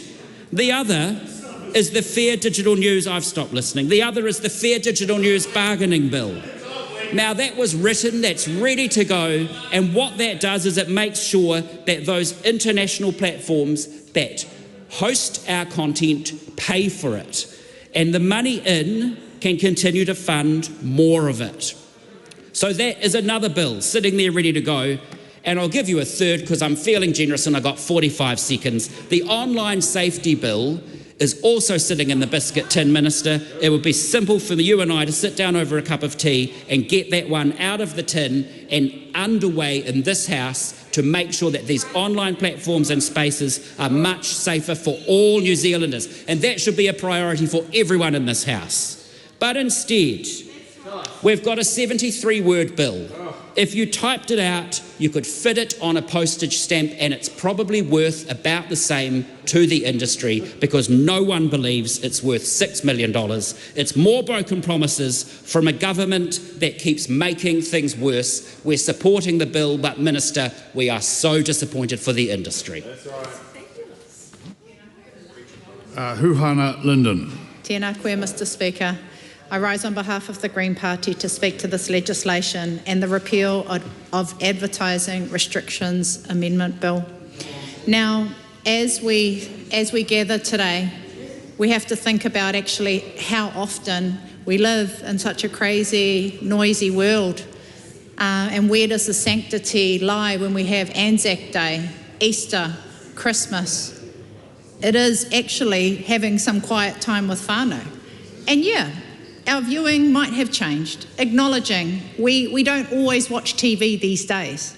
But for those of us with mokopuna or those of us who do care for our elders, we enjoy watching the Q&A, or we might watch marae. We might gather as whānau to have breakfast and talk with one another and not have the distraction of advertising from big industry or businesses coming across our TV screens. Because to be fair, When we hear about the potential income that could be generated from allowing advertising on Sundays and public holidays, it's just approximately $6 million. That's not going to fundamentally fix the shortfalls that we have. And the shortfalls that we have in funding, if we're being real about fixing the system, it's got to be more than a $6 million lifeline. Because that $6 million that might be raised isn't going to fix the shortfalls that we have in TVNZ, fix Whakaata Māori, going to fix Radio New Zealand also. And yes, it is correct. We have heard that there are going to be changes in funding through Te Māngai Pāho for shows such as Te Karere and also Maraea, maybe even the Hui. But this little $6 million that might be generated out of advertising on our Christmas Day, on Anzac Day, on Easter, and our regular Sunday viewing is not going to fix the fundamentals, because that's the issue here, is that we have a system that needs a good review. We need to review and provide a clear direction in terms of where are we heading, a better coordinated, collaborative, and also something that brings together innovation, the online as well as the linear. We're not having the relevant wānanga to bring the stakeholders together. In fact, it's actually dog eat dog right now. We're competing. We're in RFP mode. We're going after funding to try and keep our kaimahi engaged. That's no different across Māori radio. That's no different to what's happening in Te Māngai Pāho right now. And so sustainable funding for public broadcasting is well overdue. And that's what this bill does not address. This bill does not provide the relevant lifeline beyond the $6 million that will fix these fundamental issues. And I think those in the community who have said, actually, you know, why do we have to bring advertising in? Why do we have to do that? For the $6 million? No. Actually, when we have time like Anzac Day, and I want to highlight Anzac Day as a day of sanctity, of remembering those that fell in the Great Wars, and the beautiful coverage that we see coming out across our screens, both online as well as on TV. And then to know that we could have advertising on there selling us a burger, that we could have Briscoes, you know, popping up on our TV screens, the warehouse. Why would we do that? Why would we clutter our online as well as our TV viewing on a day when we should remember them? Look at this house, remembering all of these great battles. And then we have Anzac Day, and I'm only using Anzac Day because that is a day where we pause as Aotearoa New Zealand. Nothing's open, none of the shops are open. So why should we allow advertising on such an important day for us as Aotearoa New Zealand? We continue as the Green Party to say, well, actually, this is a bigger issue beyond advertising on public holidays and Sundays. This is actually the need for us to wānanga a collective solution for proper, sustainable funding for public broadcasting. And there could be solutions in the biscuit tin, absolutely. Quality public broadcasting, and including our digital media, is an important space whereby we do need to move, we do need to nurture, we do need to increase the workforce development for kaimahi in the sector, and we're losing too many. But $6 million in revenue ain't going to fix it. So Te Rōpū Kākāriki maintains our ongoing concern and opposition to this legislation. Kia ora tātou. Mr Speaker. Simon Court. Look, the ACT Party supports this bill. It's quite clear that businesses, organisations involved in producing a product and putting it there on the market need to be able to find all kinds of ways to generate revenue, and selling advertising space to television viewers on linear television is a pretty simple way to do that. It's important that they do increase their revenue. This is one tool. Apparently $6 million could be generated in this way. But I also point out another really good way for linear television broadcasters to increase their revenue is to produce products that people actually want to watch. And so if they watch it and then their advertisers get revenue, maybe that's another way to fill the gap. And I highly recommend it. They consider that as well, and I commend this bill to the House. Jeannie Markroft. Thank you, Mr Speaker. I rise on behalf of New Zealand First, noting that we have asked for a conscience vote on this particular piece of legislation, Broadcasting Repeal of Advertising Restrictions Amendment Bill. Our party, Mr Speaker, has always encouraged policies that enhance respect for national identity and shield traditions from erosion in the quest of profit. Mr Speaker, it's important for those members of the House who may wish to take who will be taking a personal vote on this, to not only reflect the views if they hold Christian beliefs and believe that those days that the advertising will now be available if the bill is to pass, that they can actually also reflect their constituency if they have a Christian conservative constituency, that they are able to cast a vote on their behalf as well. Mr Speaker, media entities exist within an ecosystem that's been disrupted by new media arrivals, and they're enjoying, no doubt, some critical advantages. For one, they don't rely on paper and pen anymore to get their messages across. They don't even actually employ journalists, artists, photographers or editors. And the legislation that applies to old media does not and cannot apply to big tech situated offshore in Silicon Valley. But this is a reality that so far has evaded not just New Zealand, but the entire world, how to deal and re-engineer ways in which the media landscape can change up its business model. Digital media, the big tech companies, are just as regulated as the whalers and sealers of the 1880s. Society has, in most parts, moved on from the analogue environment, the paper and pen environment, into our digital environment. This digital paradigm, Mr Speaker, has completely flipped that business model on its head. The advertising has shifted from traditional media into large global platforms, and that has had massive implications for mainstream media. If we look at the last 5 years of advertising revenue which has been spent on our local media, in 2019 the total industry spend, the revenue was spent was $2.76 billion of advertising across our media. In 2024, it has increased by 30% to $3.59 billion. Advertisers are spending more. However, television advertising revenue has gone down by 15%. Radio has gone down by just 3%. The digital advertising, and this is the rub, it's gone in 2019 from $1.08 billion to $2.17 billion. Radio's done a really good job of increasing their digital advertising revenue. They have increased it over the last 5 years by 325%, but television has done a really bad job of it. Mr Speaker, the broadcasting repeal of this broadcasting amendment bill will only increase advertising revenue by $6 million. That's an assumption that's been made. $4 million will go to television, $2 million will go to radio. For radio, that's a 0.73% increase. It's a very small amount, 0.81%, the $4 million to television.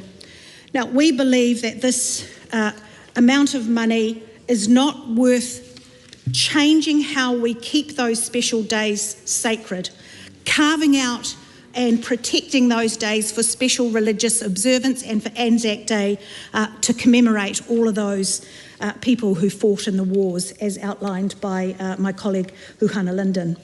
Mr Speaker, just a couple of points I'd like to make. Radio Rima is able to advertise currently as a radio station on a Sunday. They choose not to.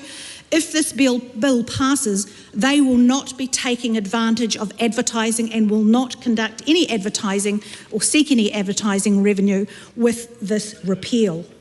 Mr Speaker, there's no doubt the New Zealand media faces many difficulties that have been agonised over in great detail and at great length. Those issues are of a higher order than the discussion of whether or not to deregulate advertising in New Zealand on these few special days.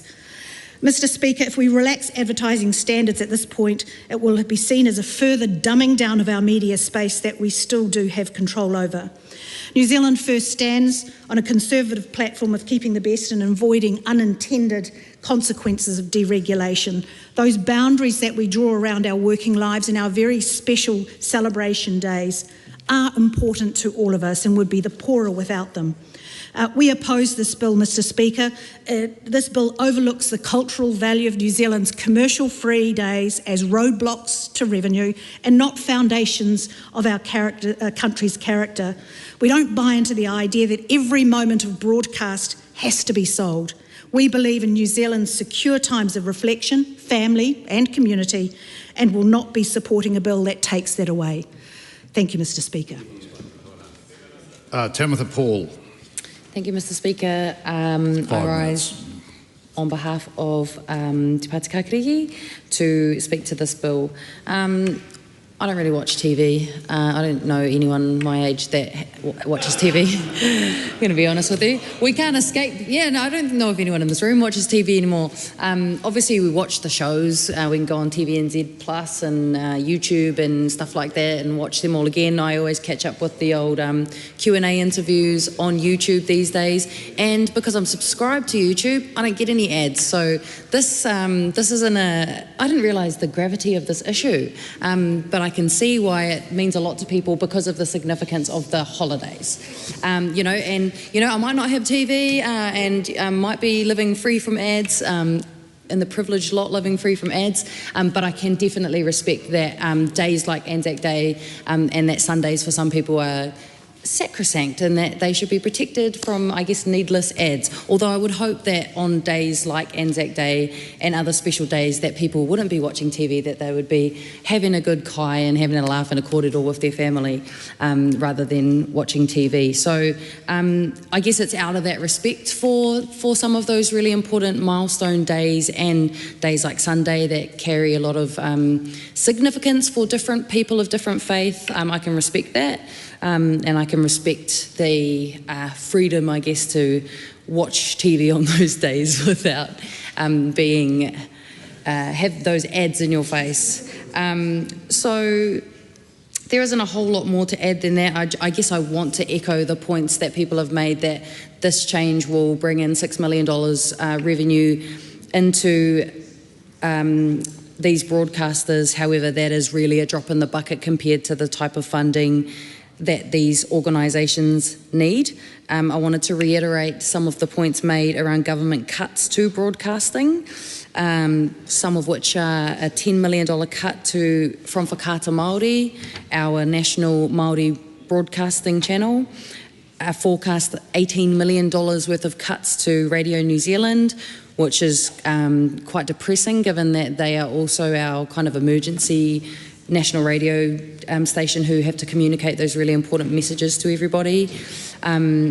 The fact that TVNZ's call for an extra $30 million worth of revenue has been ignored, and we all know where that money has been going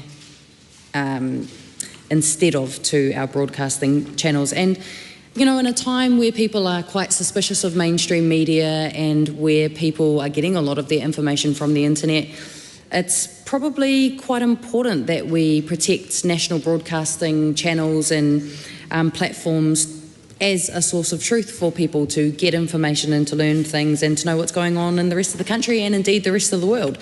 So, there are better alternatives like Ruben Davidson talked about to looking after broadcasting and people's access to information.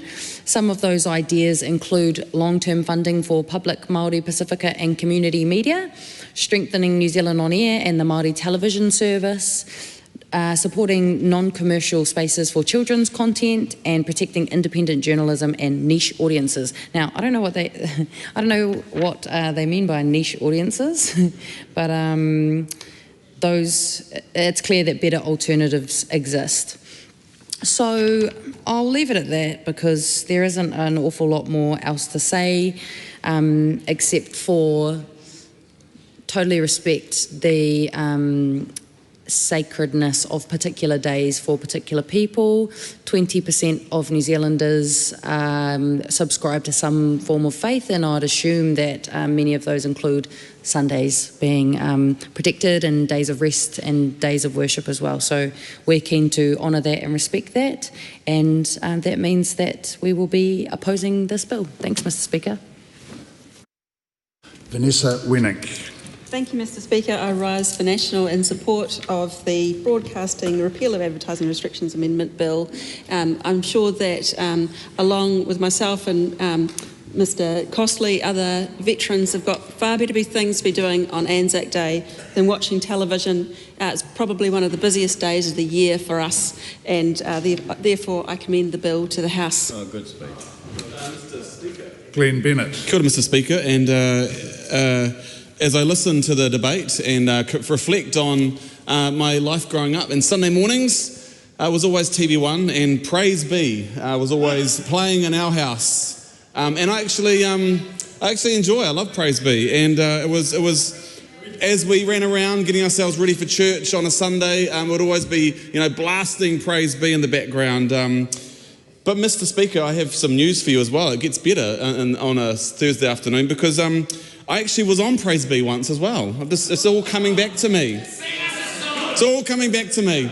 And as much as I would love to sing to you this evening, standing orders do quote about offensiveness in this house, and I will be careful. But I actually played in a brass band with the Salvation Army, and I actually played the tuba, and I digress, but the reason I played the tuba is because it was the biggest instrument you could hide behind, so none of your friends from school would see you behind the tuba. But that's another story.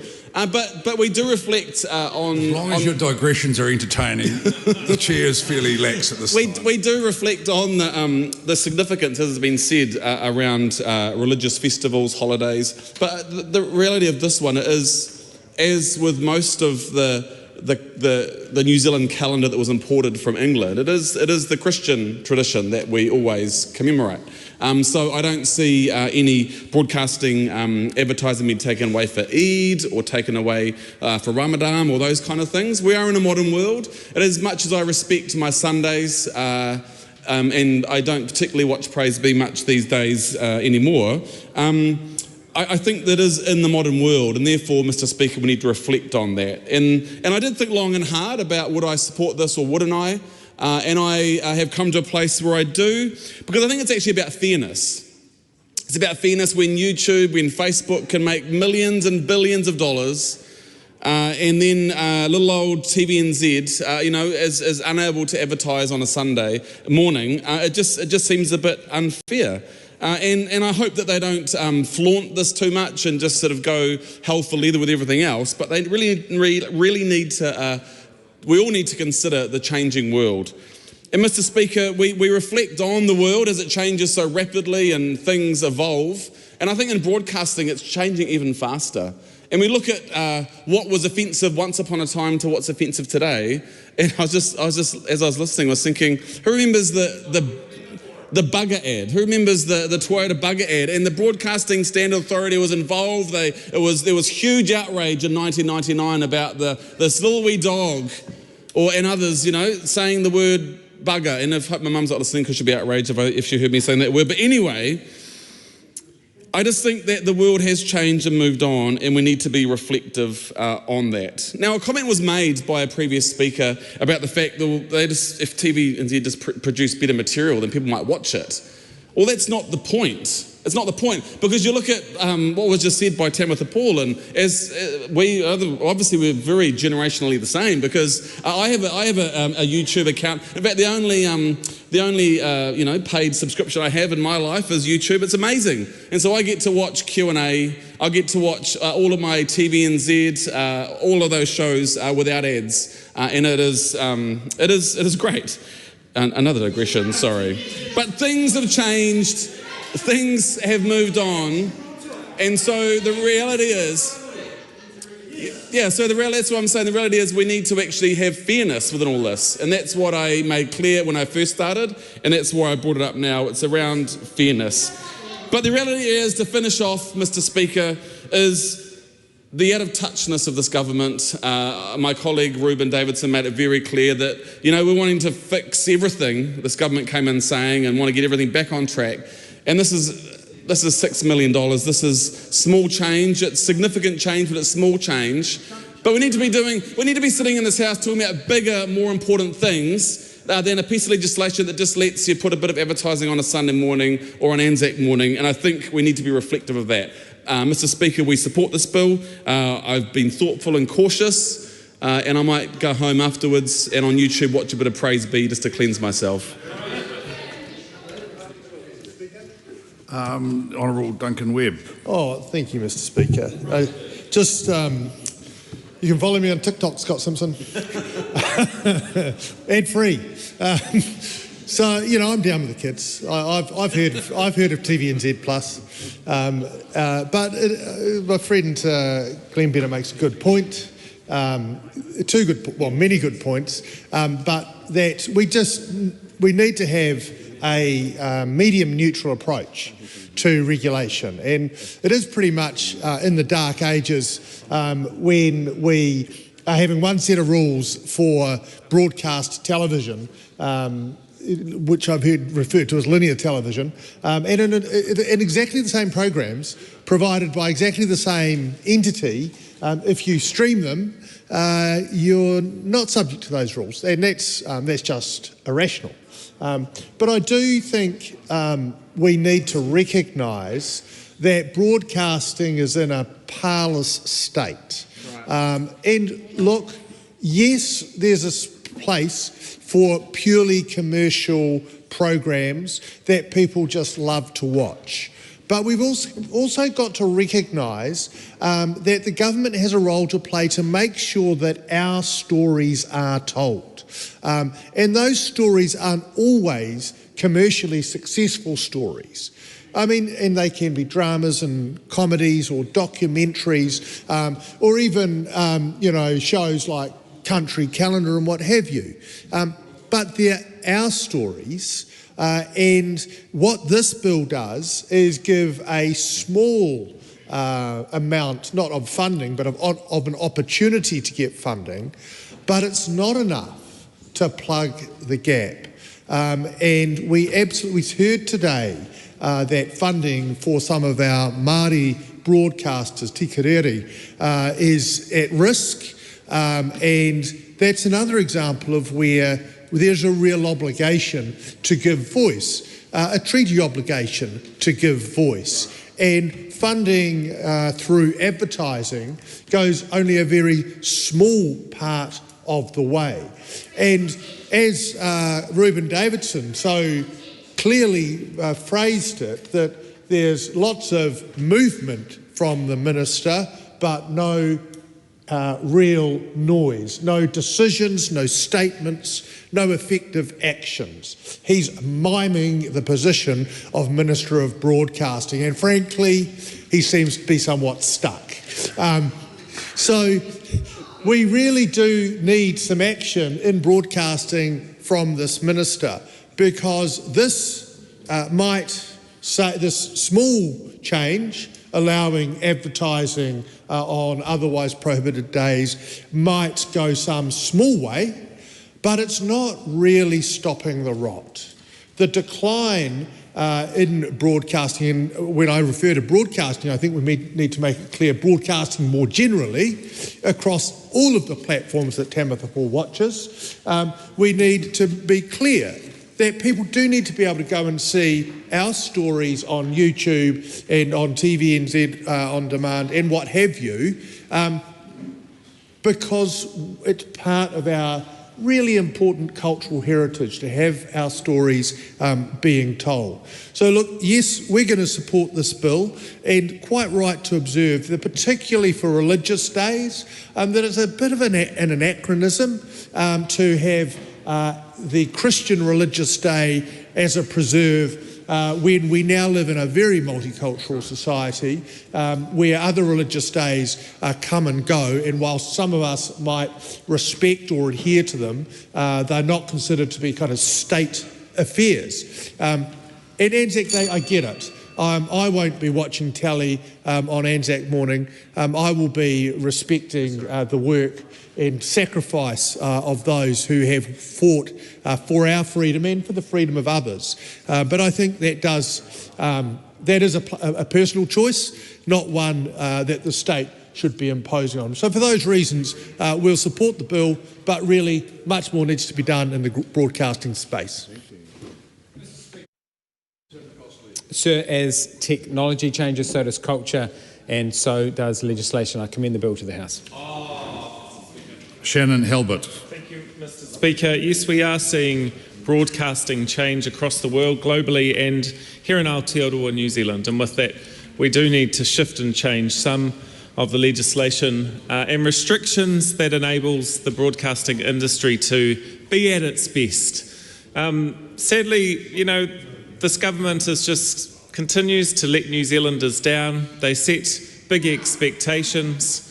And I heard more ideas and contributions in this House today from my relation, Jenny Marcroft. I think she could do a better job as the Minister and come up with better ideas in the absence of a Labour-led government. But, Mr. Speaker, this bill really is about fairness, it's about balance, it's about bringing more revenue into broadcasting to make great content that New Zealanders love. I commend this bill to the House. Carlos Chung. The New Zealand media sector has long called for these changes, and this government is responding. I commend this bill to the House. I'm sorry, the votes have got the. Are you taking, which call are you taking? Does it? No. I've determined that the subject of this vote will be treated as a conscience issue. In this case, I know there are members who want a personal vote, and I'm prepared to accept one. This is the process we're going to follow. I'm going to put the question, I'm going to announce the result. At that stage, any member can ask for a personal vote. The question is that the motion be agreed to. Those of that opinion will say aye. To the contrary, no. The ayes have it.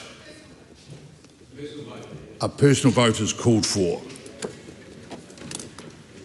A personal vote will be held. Ring the bells.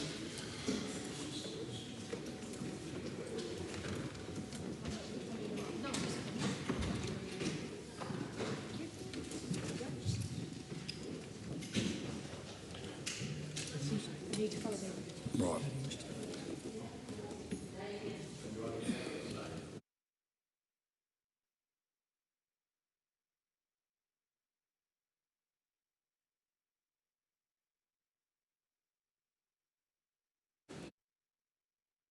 Vote in the lobby to the right. The noes will cast their vote in the lobby to the left. Abstentions will be recorded at the table. All votes and abstentions will be recorded by the clerk. Proxy votes will be marked as such. Members present in the chamber or lobbies must cast a vote or abstain and must not leave before the vote is announced. Standing Order 1511.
Right, yeah, right. Lock the doors. Lock the doors. The question is the motion be agreed to.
Members,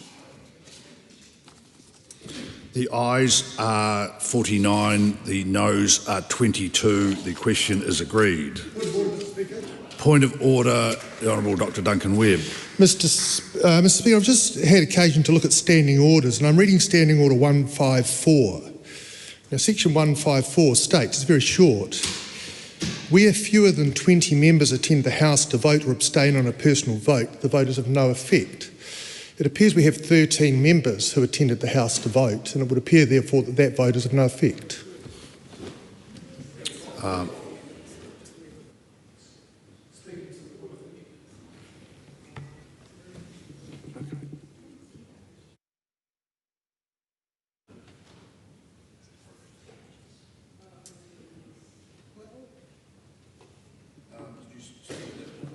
Speaking to the point of order, Mr. Speaker, I understand that the Labor Party is looking for opportunities to kind of undo some of the process that we're following.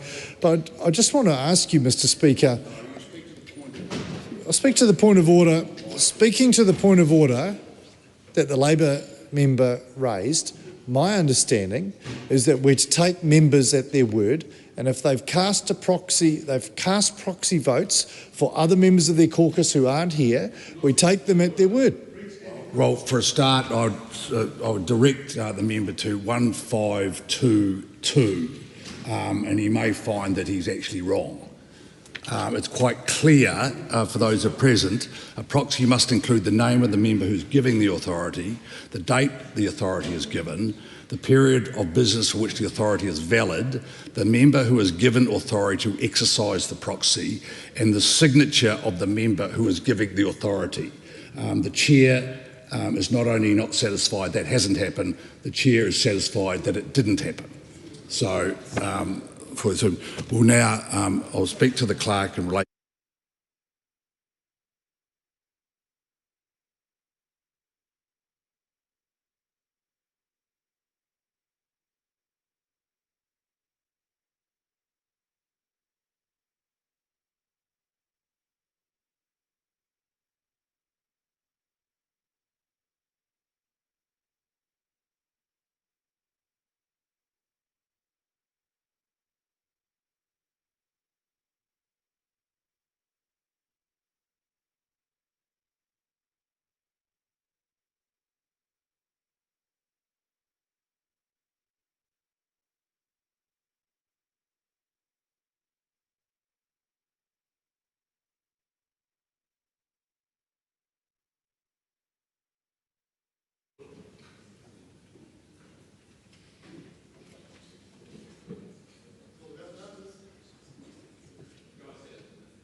Speaking to the point of order, Honourable James Meagher. If the interpretation of Standing Order 154 is correct, then that would therefore mean that the voice vote is the one that is carried, and so the motion is agreed?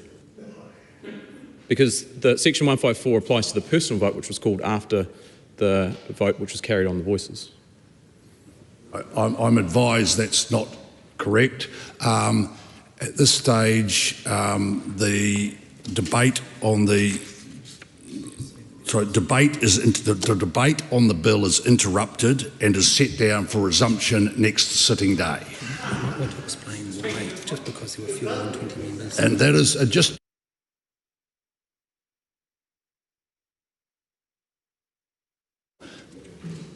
There were less than 20 members present at the time the vote was taken in contravention of Standing Order 154.